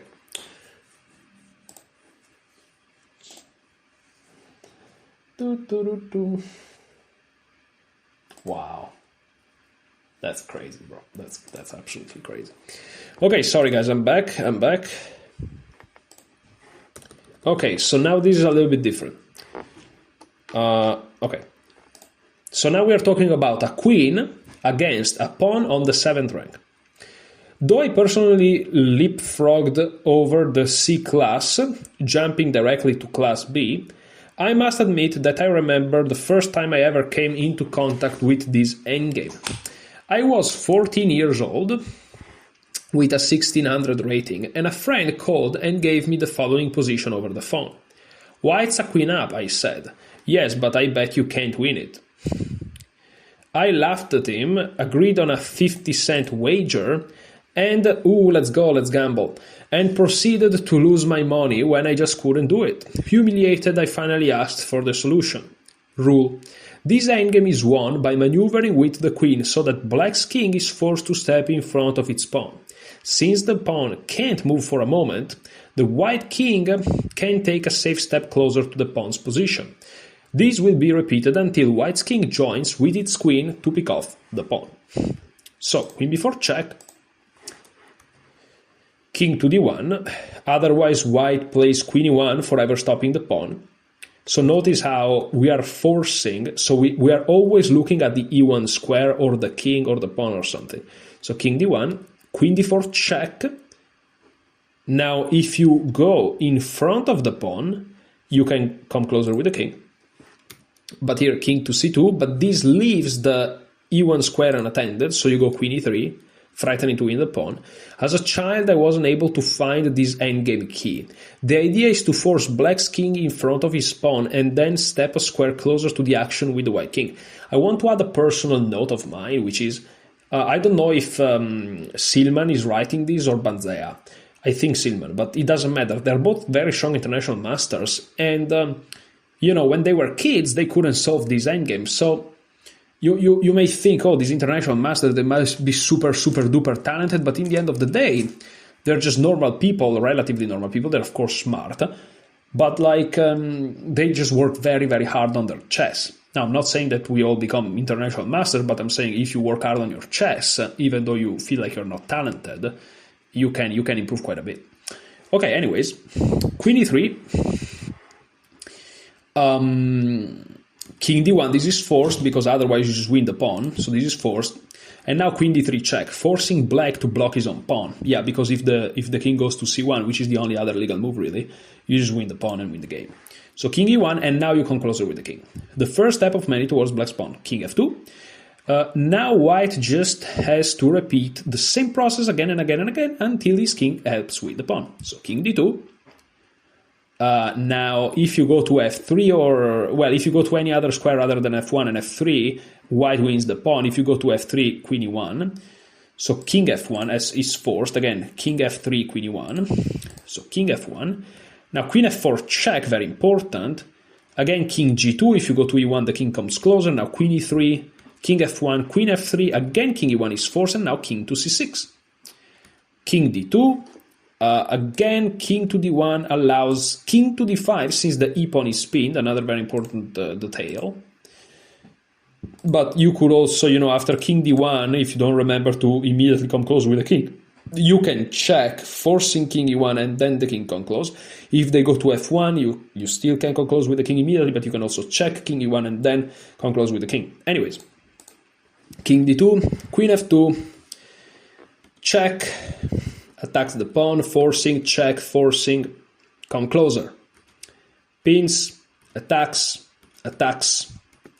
forces, king d4. Now things end quickly since white's king is in striking range. King d2, check, yeah, now it's actually closer. King e1, king e3, be careful about the stalemate, but there is the black pawn actually preventing the stalemate. If black pawn wasn't here, that would be stalemate. King f1, and now queen takes e2, king g1, and now king f3. Not queen f2, king h1, king f3 stalemate. When the game seems ridiculously easy to win, don't get overconfident and overlook a stalemate, of course. King f3, king h1, queen g2 is ISIS. Well, that's actually a terrorist group. Is stalemate. Is it a terrorist group? There are some conspiracy theories, man. Anyways, So let's get out of here. Queen. This is a chess channel. Let's all be chill. So queen versus pawn on the 7th rank 1 rule. This endgame is won. Oh, he wants me to solve this. Yeah, but it's not a puzzle. Okay, this is the same. So let's try to play the first moves of this thing. So we check again. We try to win the pawn. We check again, and now we can come closer with the king. Let's go, man. Let's go. The puzzles are gonna be insane, though. Okay. Once I saw how it was done, we went over it several times, he made me set up another position. I bet you can't win this. Angry at the insult, I said, what are you talking about? You just showed me how to do it. Of course I can win it. He was adamant. I'll bet you double or nothing you can't. So we went at it again. Queen b5, king e1, queen e5, king d2, queen f4, king e2, queen e4, king d2, queen f3. I was quite proud of myself since I had clearly mastered this winning idea. There was no question in my mind that I was going to win the bet. This bet, queen e1, queen e3, king f1, king b7. At this point I decided that enough was enough. Okay, I think I've showed you that I know how to win it. Let's end this first. He just laughed and played king g2, queen e2, king g1, queen g4, king h2, queen f3, king g1, queen g3, and king h1. Duh. I froze in my tracks. Suddenly I realized that the game was indeed a draw, since queen takes f2 is a stalemate, while checks like queen h3, king g1 simply repeat the position and never allow the white king to complete his long journey to the afflicted area. Rule: a b or g pawn, e and d pawn. So what is this? B, D, E, G. On the 7, all lose to a queen. A and C. C or F pawn on the 7th rank can draw against a queen if the stronger side's king is far away from the action. Okay, that's something I didn't know. That's crazy. So C and F pawn draw. Wow, that's insanity. That's the craziest. That's insanity, guys. That's insanity. I didn't know that. 1970 FIDE, guys. I didn't know that. I didn't know this. I didn't know that. That's crazy. I didn't know that. What about a rook pawn, A or H pawn on the 7th? We have seen how rook pawns often prove the exception in many endgame positions, and this rook pawn paranoia holds true here too. Queen g3 check. Black's drawing idea in this endgame can be instantly grasped after king to h1. When they hope for a march of the white king via king c7, for example, leads to an immediate stalemate and draw. Unfortunately for white, queen checks also get nowhere. Check. Check. And not king to g3, of course, queen h1 winning. And the threat to promote the pawn means that white's king will never be able to help out. Thus the game's a draw. Rule: a rook pawn, A or H, on the 7th rank draws against a queen if the stronger side's king is far from the action. Okay, so I will say that if the strong king is far from the action, then the A and the pawn, the weak side pawn is on the 7th. A, F, C, and H draw, as far as I understand. Okay, we are finally at summing up. We are finally there, guys. We're finally there. 1 hour 39. We're gonna do a 2 hours banger again. Let's go. King and pawn endgames. So this is a long summary. Let's go through it. Okay, let me drink a little bit just because I don't feel like I need it right now, but I'll need it.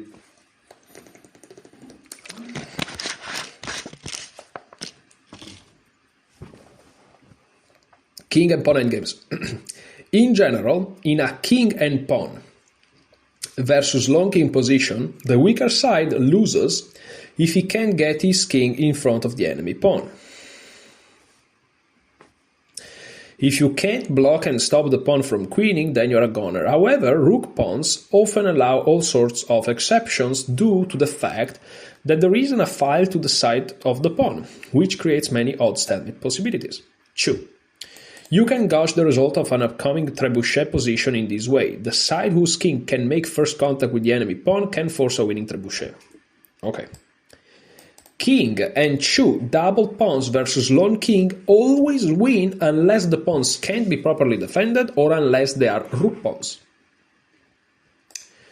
You can calculate the square of a pawn by drawing a diagonal extension from the pawn to the end of the board, drawing a line from the side of the pawn to the edge of the board, connecting all the lines. If the defender's king can step into this square, it will stop the pawn. If it can't, the pawn will run for a touchdown.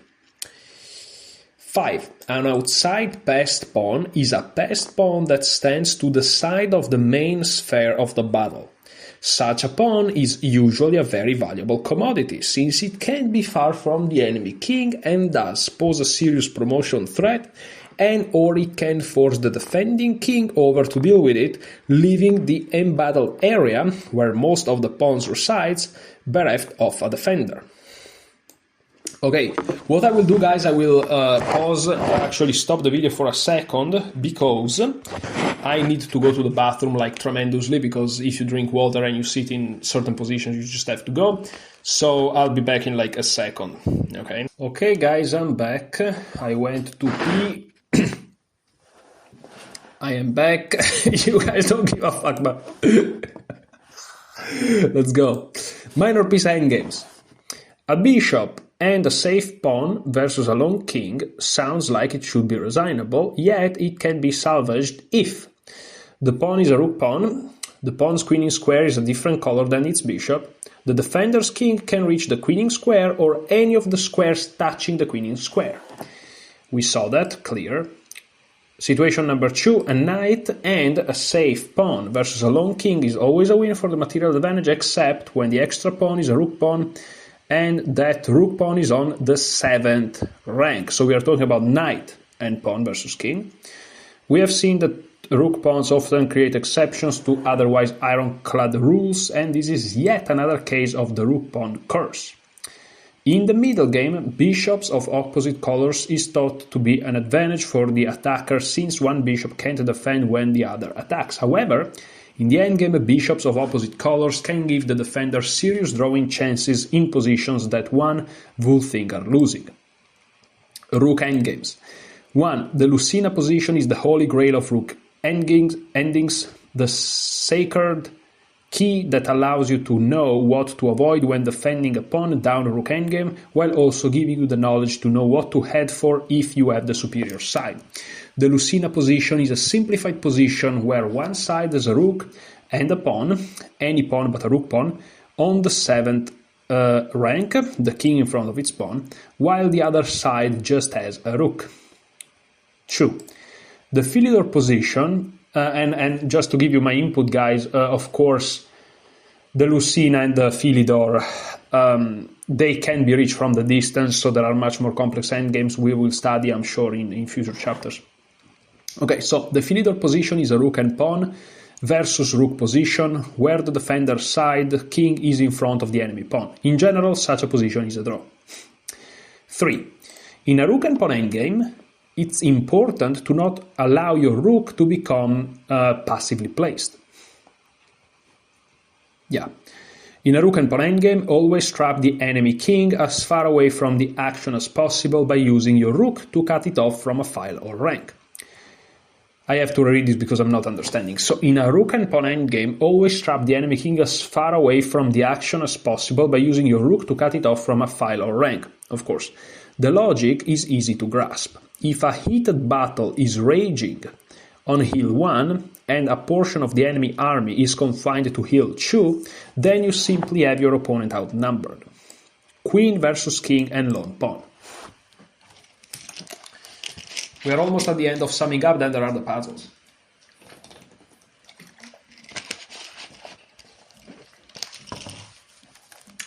Queen versus lone pawn is a no contest, especially if the stronger side's king is close to the pawn. However, even if the stronger side's king is on the other end of the universe, a queen can beat a king and pawn. Occasional exceptions occur if the pawn is on the 7th rank in two ways. 1a. The queen lands on the queening square. Since the pawn then has no chance of promoting, the vacationing king can calmly walk back to the endangered area and eventually eat the pawn. 1b. The queen forces the defending king to step in front of its pawn. Since the pawn can't move for a moment, the stronger side's king can take a safe step closer to the pawn's position. This will be repeated until the king joins with its queen to pick off the pawn.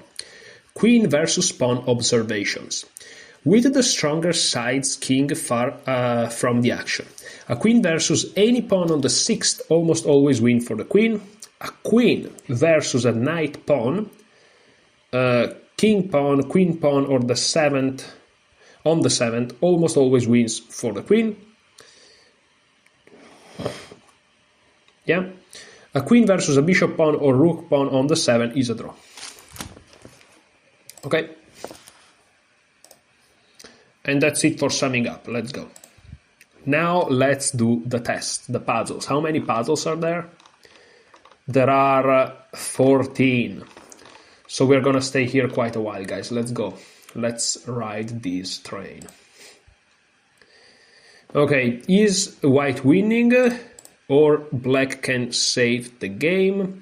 So white is pushing here. I'd say that we can save the game. However, I guess we have to do some trickery here. So if we go here, here, or here, they can give us opposition. If we go here, I guess we're just ridiculous. So I think the best move is King B8. King B8. If they move forward, we give them the opposition. So this is a draw. King B8. Black, who can't let white get the opposition and can't let white's king get 2 squares in front of its pawn, only has one move that draws, which is King B8. This move sits back and waits for white to advance and give black the opposition. Other moves lose because white either gets the opposition or is allowed to bring his king too far forward. King C7, King C5. Of course, King B7, King B5, King D7, King B5 again, King D8, King B5, King C7, King A6. Okay. The game was agreed drawn after King B8 due to the following possibilities. King D5, if you go King B5, King B7, if you go King C5, King C7, if you go King D4, King B7 again, but not King C7, King C5, of course, and after King D5, that's the main line, King B7, King B5, King C7, opposition, King B5, King B7 with a simple draw. Okay, puzzle number 2. Hopefully this was clear.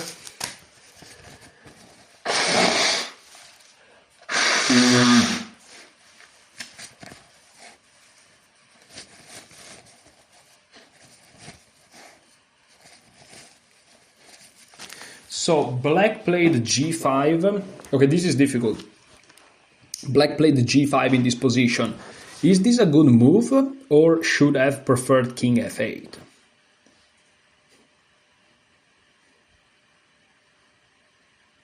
Why King F8 though? I don't know. Is G5 a good move? Maybe. What's even going on here? I really don't know. King F8 feels weird, but I struggle to see the point of what black is trying to achieve. Is this a draw? Is this winning for black? Is black trying to win?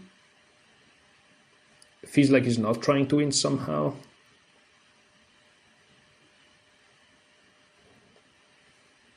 But maybe G5 wins? Maybe G5 wins, guys. Because I'm trying to think, G5, if they do nothing, you play G takes F4. If they take you, let's say G5, F takes G5, H takes G5, then you want to play F6 and create a pass pawn in the form of the E6 pawn. But they can play, they can form a pass pawn as well. I don't know. After we play g5, what can they do? They can play f5 perhaps. No, we just take it. Can they play something else? I don't think so. I think we're good to go. I think g5 is fine. King f8 is just weird. King f8 is just weird. I don't know why we will play king f8. But I will play g5, but I'm a little bit confused. Yeah, I don't know. I don't know. King f8. King f8 would have drawn after king d3, king e7, king e4, king d7. But g5 loses. Why? This loses since it allows white an outside passed pawn. F takes, h takes, king f3, king g6, king g4, f5, e takes, king takes. Though black as a passed pawn is dead lost due to the fact that white can create a far more valuable outside passed pawn on g3 and h4. Okay, so g3, a5, a4, e5, h4, takes. This outside passed pawn allows white to make use of the fox in the chicken cup concept. King g6, b3, b6. If you play e4, king f4 is easy win for white. And after h5 check, king f6, on king h6, king f5, h6, king g6, h7, king f5, black resigned in Schlechter Tartakauer, Karlsberg 1907, white marches over and wins black's remaining pawn. So, you know, when I said that endgames for me are difficult, I just failed the second puzzle. So he allows me to do it again, king f8. Okay, and it's just a draw. How is it a draw? After king d3, king d7, king d7. Okay. Okay, nice. Okay, just stay calm. Okay. Well, it's not just staying calm. See, I'm trying to rationalize to protect my ego from the fact that I made a mistake, but it's not just staying calm. It's like there is a concept here. If you push, they take, and then they have the possibility to create an outside passed pawn. This is actually quite easy if you think about it. Okay, white has a dominating king. Two active bishops against a bishop and a knight. And two extra pawns. Is it time to resign?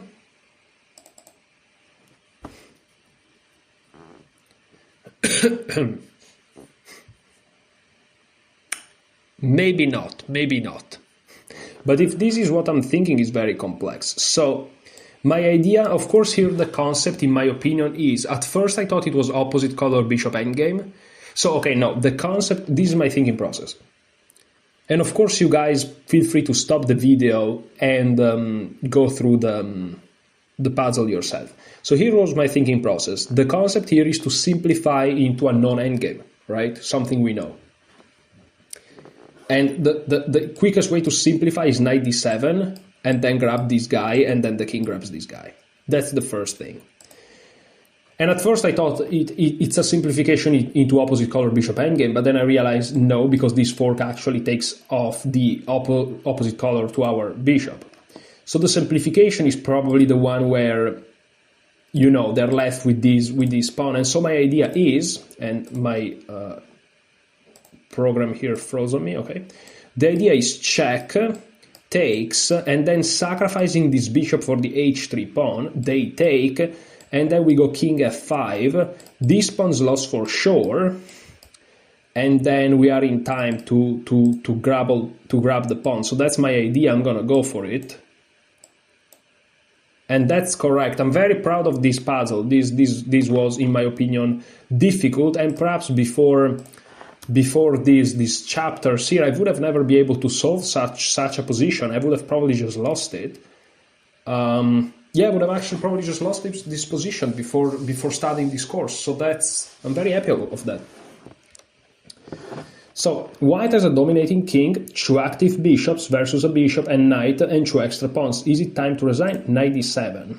It's clear that pedestrian play like knight d5, meaning just a very average play, g4, doesn't offer black any hope, so black's survival depends on whether or not he has some tricky saving resources. If you saw 197 check and its follow-up, kudos. Yeah, I mean, to be fair, that's where being a little bit more experienced and stronger comes into hand. Because once you see the idea, you have the skills at my level to calculate it. In the previous puzzle, I really didn't see the idea, which was White's winning idea of creating the outside pass pawn. Okay, so king d6, knight takes c5, king takes c5, bishop takes h3. If you saw up to here, then kudos for being very aware of the wrong rook pawn and drawing device. Now g takes h3, king f5 saves the day, since after king takes f4, white will be left with a bishop and wrong color rook pawn. So for example, king d6, king f4, bishop takes c6, king g5, king e7, king h8, king f8, king h7, and black safely makes it to h8. To be fair, to really correctly solve a puzzle, you should calculate up until here. But okay, bishop takes h3. This example shows how a player must always be on the lookout for the bishop and rook pawn of the wrong color save. However, it turns out that white wins. After bishop takes h3, bishop c2 check, also white was actually winning, that's crazy. Which forces immediate resignation, bishop f5, bishop takes f5 and g3 obviously. And if you do something else, well, they're gonna have two pawns. Because you can get to this one. That's crazy, wow. So, what is white's best move? Oh, that's a tricky one, isn't it? Oh, I think he's promoting.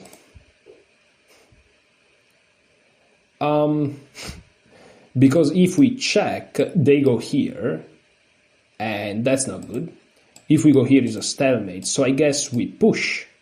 They take, I go here, then if they go here, it's easily winning. If I go here, I go here, here, here, and that's also easily winning. Yeah, so it's promotion. That's great. Yeah. G8 equals queen. White has made the mistake of pushing his double pawns down the board together. This actually hampers the winning process, and now white only has one way to secure victory, namely g8 equals queen. This move allows white to grab the opposition and reach a basic winning king and pawn versus king position. Other moves throw the win away. King f7 is an immediate stalemate, while g6, king g8 forces white to give up on g7 pawn and accept a basic draw. So queen g8, g8 equals queen, king takes g8, king g6, not g6, king f8, g7, king g8, king g6 stalemate obviously, so king g6, king h8, king f7, and the pawn queen. Okay, next puzzle, can white win this position or does black draw? So here I guess the only way is like to make sure that we reach this square in time, so we block the white king. So if we do it immediately, we actually do it. If they go here, we just follow them. Yeah, this is a draw. What if we do this though? They take, we go here, and they go up, they win. So we have to come close immediately. Yeah. We just follow the king. Okay. King g7. On h6, black simply waits with king d6. When king g7, king e7, king takes h7, king f7, traps white's king and forces a draw after instant stalemate. King h7, king f7 gets white nowhere. Okay, so king g7. Can white win this position or does black draw? Well, king e6, black draws. Though white wins the final black pawn, his king will end up trapped in the corner, or he'll allow the enemy king to take up residence on g8 or h8. So king takes h7. As in our note, h6, king e7 is also draw. So king f7, king h8, king f8, king h7, king f7, h6, king f8, king g6. White gets nowhere after king h8, king f7, but king g8, and black's king can't be chased away from the front of white's pawn. Okay, let's go to the next one. Here we go. So, black, what the freak is going on here? Black has a problem, like draw here, that you are not expected to find. Though have fun trying. However, can you see the chess oddity that will allow black to save himself? We are looking for an idea, not moves. Okay.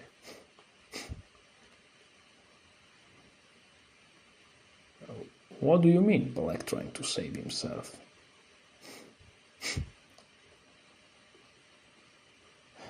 I thought this was easy for... isn't this easy for... isn't this easy for black? Well, I guess not. So king b7 feels like an interesting, a very interesting move.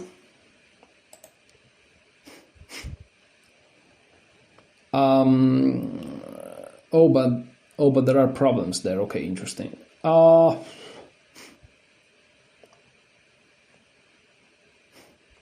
Rook b8 also seems interesting.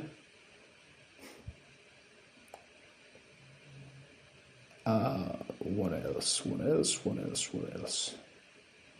Because, okay, let's say I take, they check, I have to defend these, unless there are stalemate tricks.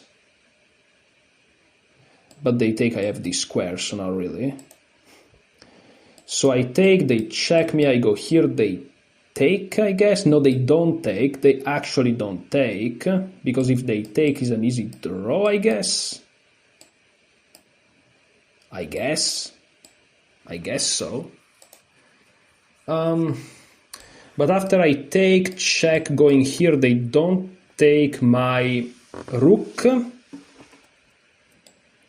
They do something like this, for example. And I don't know, I do check, then they go, oh, I check them and then I go here. So that's weird. That's actually complicated. But you know what? After I take, check, this is going to be complicated. Take, check, here, here, here. Now they take. I go here and then they go here. Yeah, and it's winning because I go here, they go here, I go here, they go here, I go here, but they win. Sorry, they win. Yeah. So taking here loses, I guess. They're attacking the rook, so rook b8 perhaps. Rook b8. b4, I guess I can take now. So yeah, b8 should be good. What's the problem with this? Check? I just take. Yeah, no, rook b8 is great. Oh, but their idea is bishop c8. Ah, their idea is bishop c8. And if I take, then they go here. And then I go here. And then how do they take, though? If they take with the bishop, this wins their pawn and I draw. So this. If they take with the bishop, I draw. So they take with the king. Now I go here, approaching the pawn. There's only one move, and then I play this a5 thing. And I'm threatening a4, which trades off the pawn. And after I play a4, if they do this, yeah, I think that's good. Oh, come on, really? King takes b7, really? I don't understand chess. So rook e8, bishop c8, yeah, that I saw. Rook b8. Oh, king c6 immediately. Oh, king c6 immediately. Oh. Rook takes b7. On king a5, king c7, rook takes b7, king b7, a6, bishop c4, and black loses the a pawn. On rook takes b7, bishop c4, this doesn't work because of what I saw exactly. That's tricky, that tricked me. Bishop c4, I mean, it didn't trick me, it's just skill issue. Rook b5, bishop takes b5, and not b4 stalemate. Okay, why would I do that? And this is just checkmate even. And white wins the a pawn and retains the b pawn, which gives them no hope, of course. So king takes b7. What did I calculated? The whole point of this chess problem, starting with the brilliant king takes b7, is the possibility of creating a rook pawn draw.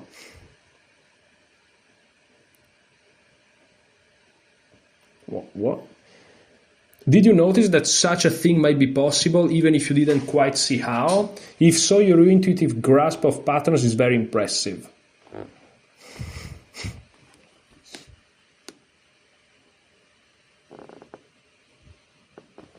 What? A rook pawn draw? But white doesn't have a rook pawn. Sorry guys, I am a little bit...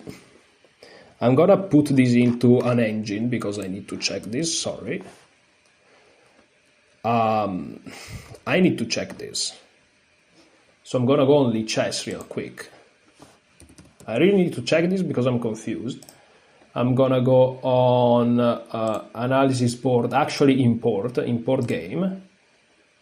No, board editor, what is it? Yeah, board editor, okay. I'm gonna empty the board. A pawn, so I'm gonna flip, no, empty the board. How can I flip? Okay, with the F button. Okay, so a pawn here, a pawn here, a pawn here, a rook here, a king here, their bishops here, the kings here. Sorry, I'm just not understanding much.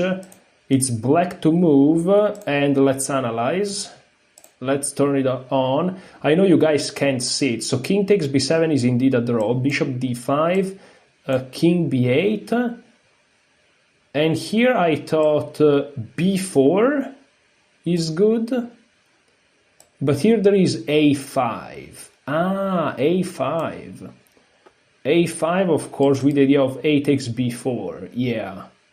And after bishop takes a8, even king takes a8 draws, because after b takes a5, it's a pawn, it's a rook's pawn. Okay. Okay. But that's very difficult. Yeah, I didn't see that. Okay, let's keep going. So, oh, I have to redo this. Okay. All right. Test 7. It's a race between black's king and the a pawn. Can black draw? So, okay, we can do the square and 1, 2, 3, 4, 5. 1, 2, 3, 4, 5. The answer is no, because I pushed 2 times and they don't take the box. Okay. No, black loses, though it seems that king g2 steps into the square of white's pawn. This turns out to be an illusion, since the pawn can leap 2 squares at once. And it's just over. Okay, that was simple. Next one. White has the better king position, so he should be the one with all the chances. Can he win? Well, here I think we can win by doing the triangulation thing.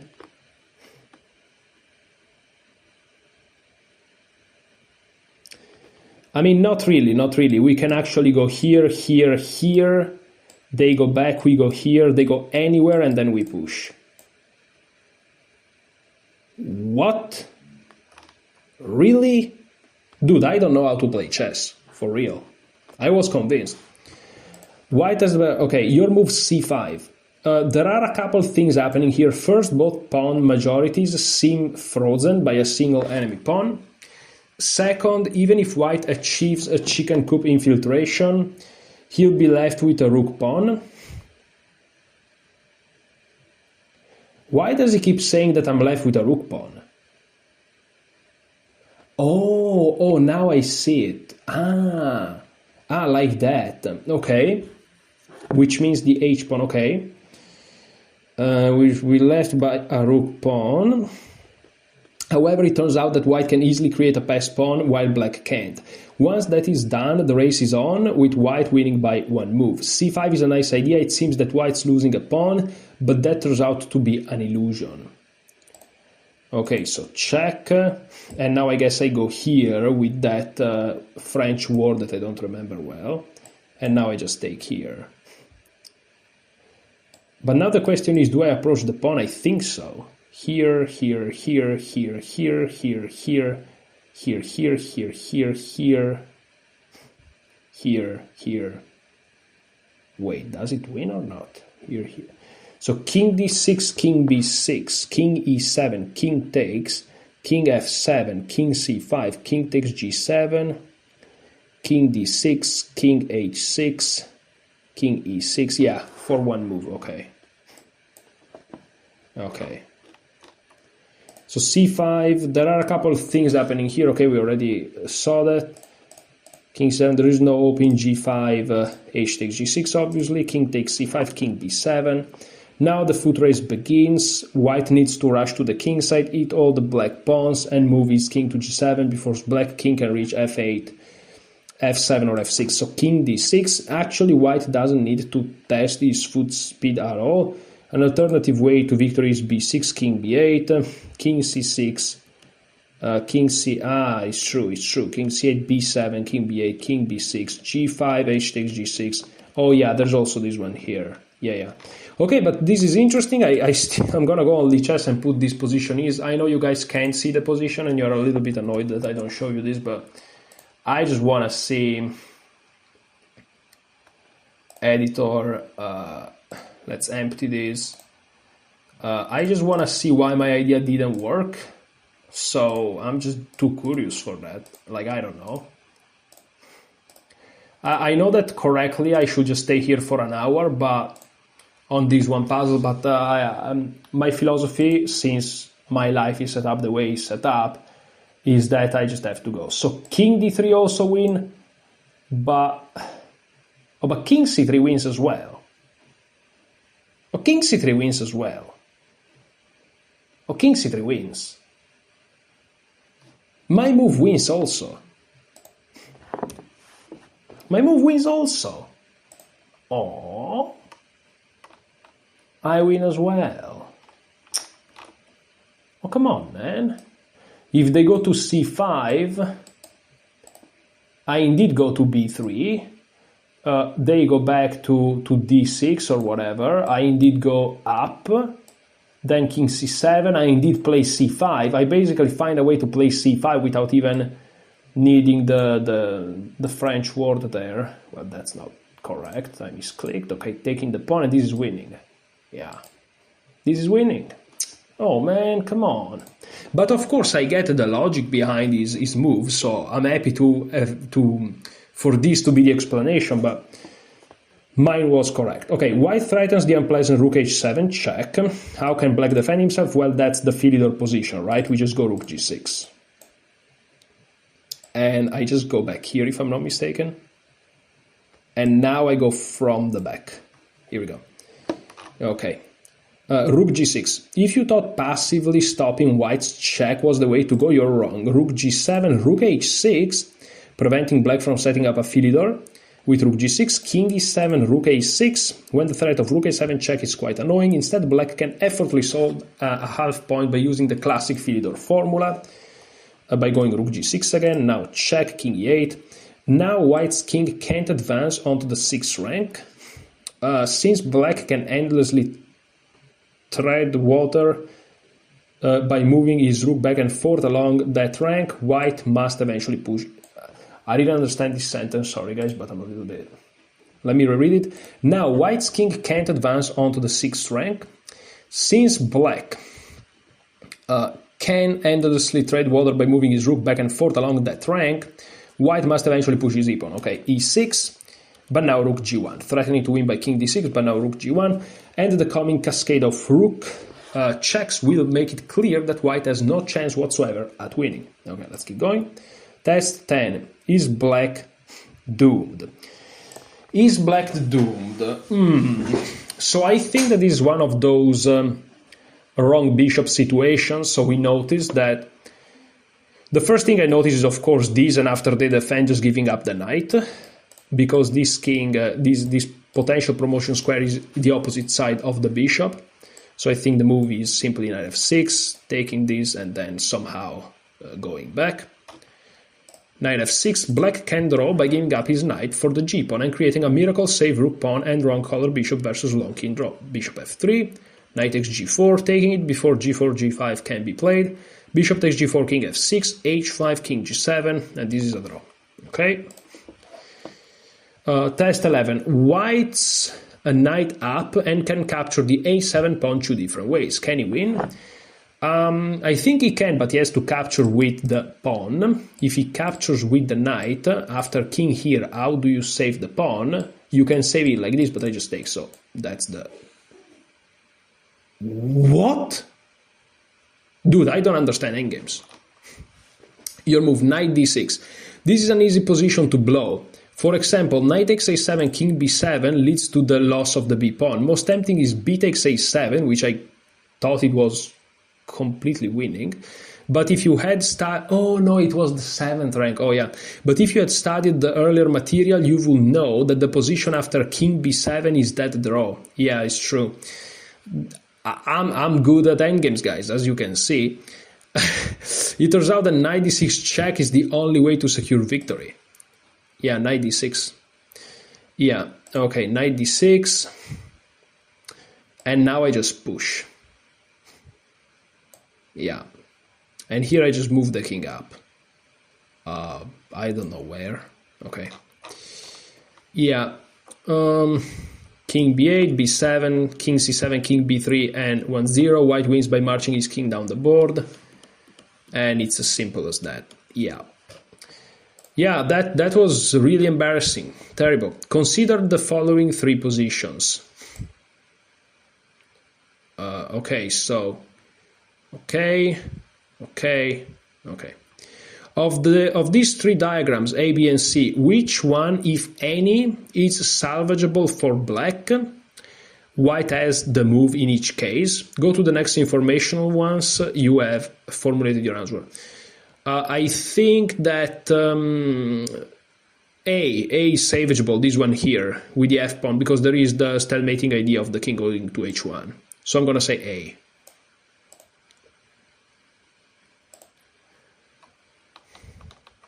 Position A is a forced draw, while the others are resignable. Look over the material in part 4 again if you didn't get this right. Yeah, no, I get it. Okay. Continue. Let's go. Black has 4 ways to play this position. King takes g3, f takes g3, rook g2 check, and f3. Do any of the choices win? Oh, that's a tough one. So if we play f takes g3, I think that's not winning. Because the rook cannot reach h1. So I would exclude that. Rook g2 check, there is king h1. And after... If we take with the pawn, it's the same thing. If we take with the king, I guess there is check. And after I block, there is actually this idea of stalemate. The question is, after check, king here, what about rook takes?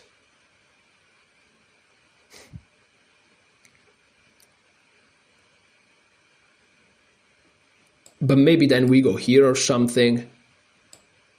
Listen, I don't know. And then I gain space. So it doesn't sound right. So rook check, pawn takes, they don't look good. Now king takes, quite frankly, is the move I wanted to play, because after you play f3, you are setting up this nasty idea. But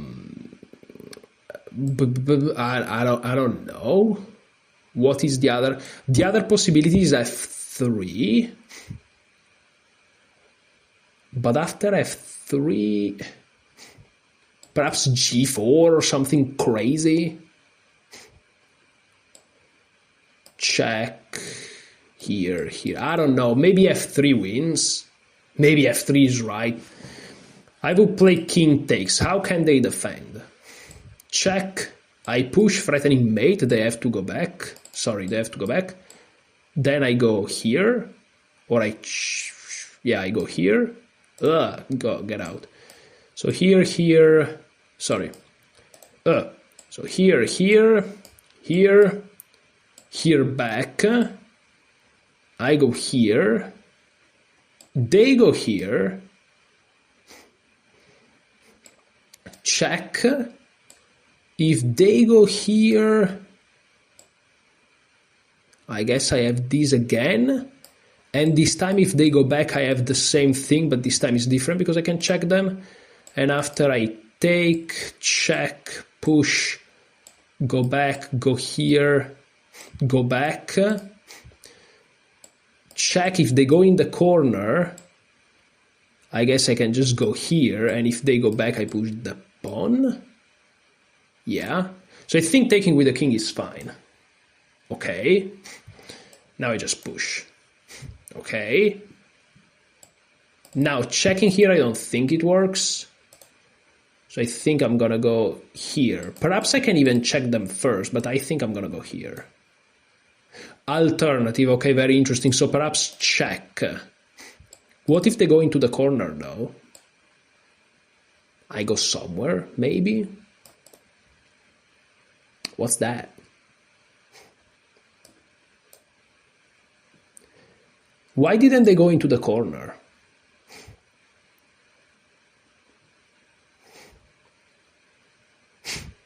Or maybe because I go here threatening this check or something. I don't know. But now this is easily winning. Yeah, this is easy. But why didn't they go into the corner? I'm very interested. So king takes. F takes is a basic draw. A g-pawn can't win even though white's rook is passive. Yeah, we saw that. So rook g2 check. Yeah, I actually saw that. I saw that. That's crazy. F3, rook b8. Ah, the checks from behind. And the upcoming long distance check will assure whites of the draw. Ah, that's like the Philidor kind of. Maybe. After king takes g3, white can't activate his rook because on rook b8 there's rook a1. That's checkmate in a second. And also can't prevent black from following up with f3 with an easy theoretical win thanks to the passive state of the rook. So rook b3 check. On king h1 there is f3. On rook g1 there is king f2. Yeah, here I'm interested to know what happened on king h1. Sorry, I'm going to put it on Lee chess again. You guys need to understand, I'm a massive nerd of chess. So, editor board, empty it. Why it's black? Can it be white? So it's easy for me to set up the board on Lee chess. It's easy anyways, but... Okay, here is white to move. I really don't see it, guys. Again, this is how strong I am at Endgames. So white goes to h1. What's the move? Rook h2 check again, and now f... Oh, of course, if white goes to h1, we go to h2, forcing the position. What is wrong with me? Okay, fantastic. I guess I'm tired, I don't know. Sometimes that's the only explanation you have for certain things. It is. Okay, 14. Black is a pawn up and enjoys a 3-1 pawn majority on the king side. Wanting to create a passed pawn, he played g6. Is this a good move? I think that's a terrible blunder. We can play g5 and have that situation where I block all of his pawns. If he push any pawn, I have a passed pawn. And I'm also going to have a passed pawn here. So I think that this just wins. g6. Instead, h6 followed by g6, f6, and eventually h6, h5 would have won. The move g6 turned a win into a loss in one move. Black is up a pawn and enjoys a 3-1 pawn majority. Okay, g5. This example, which deserves careful study, is a mix of several things we have already learned, or should have already learned. Opposition, chicken coup, trebuchet, freezing a pawn majority, square of the pawn, and outside passed pawn. A student of mine who had the black pieces showed me this game because he was very curious about the resulting king and pawn ending. He's a pawn up and doing well, but the move he chose left me clutching my heart in convulsing agony. The move g5 is a super deep freeze. We looked at this idea in part 3, where one pawn killed 2. Here though we see one pawn killing 3. Now white wins by 1. Turning his queenside majority into a passed pawn, rushing his king to the king side with a drooling chicken coop desires, eating black's kingside pawns while black's king deals with white's outside passer on the opposite wing. King b6 was played, a4. The immediate king d5 allows king b5 with a draw. King d4. King d4 is crazy as a line though. King takes a3. When black's king is permanently trapped on the a file.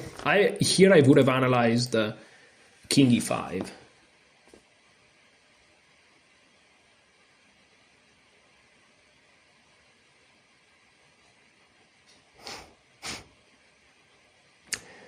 Yeah, here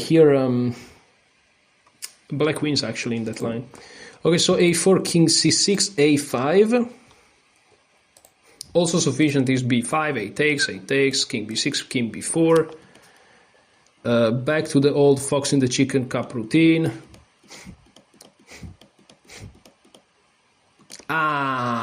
With the trebuchet. And white wins thanks to the wonders of the trebuchet. In this line, instead of king e5, if king e6, trebuchet again, or whatever that is. Wow, that's crazy. With a5, white creates an outside pass pawn that's even further from the action than the one that would result from b5. Ultimately, it doesn't make a difference in this particular game, but often a little detail like this, dragging the black king even further from the action on the king side, can be the only way to win. So king d6. On king b7, king d5, taking the diagonal opposition. King c7, king c5, king b7, king d6. White can win by going after a6 or continue with his chicken cup strategy and ravage black's kingside pawn. King b8. Though black takes the opposition, it has no effect since it can't prevent his pawn from falling. King c6, king e7 also ices the game, but king c6, king a7, keeping the opposition by king c8 fails, of course, so king a7, king c7, retaking the opposition, forcing black's king away from the protection, king a8, king b6, and it's all over. But let's go back to the game. King d6, b5, wisely avoiding king d4, king c6, king e5. White will still win by king c4 and then playing what's played in the main line, but king e5, and this is a draw. So b5. Sorry guys, I have to.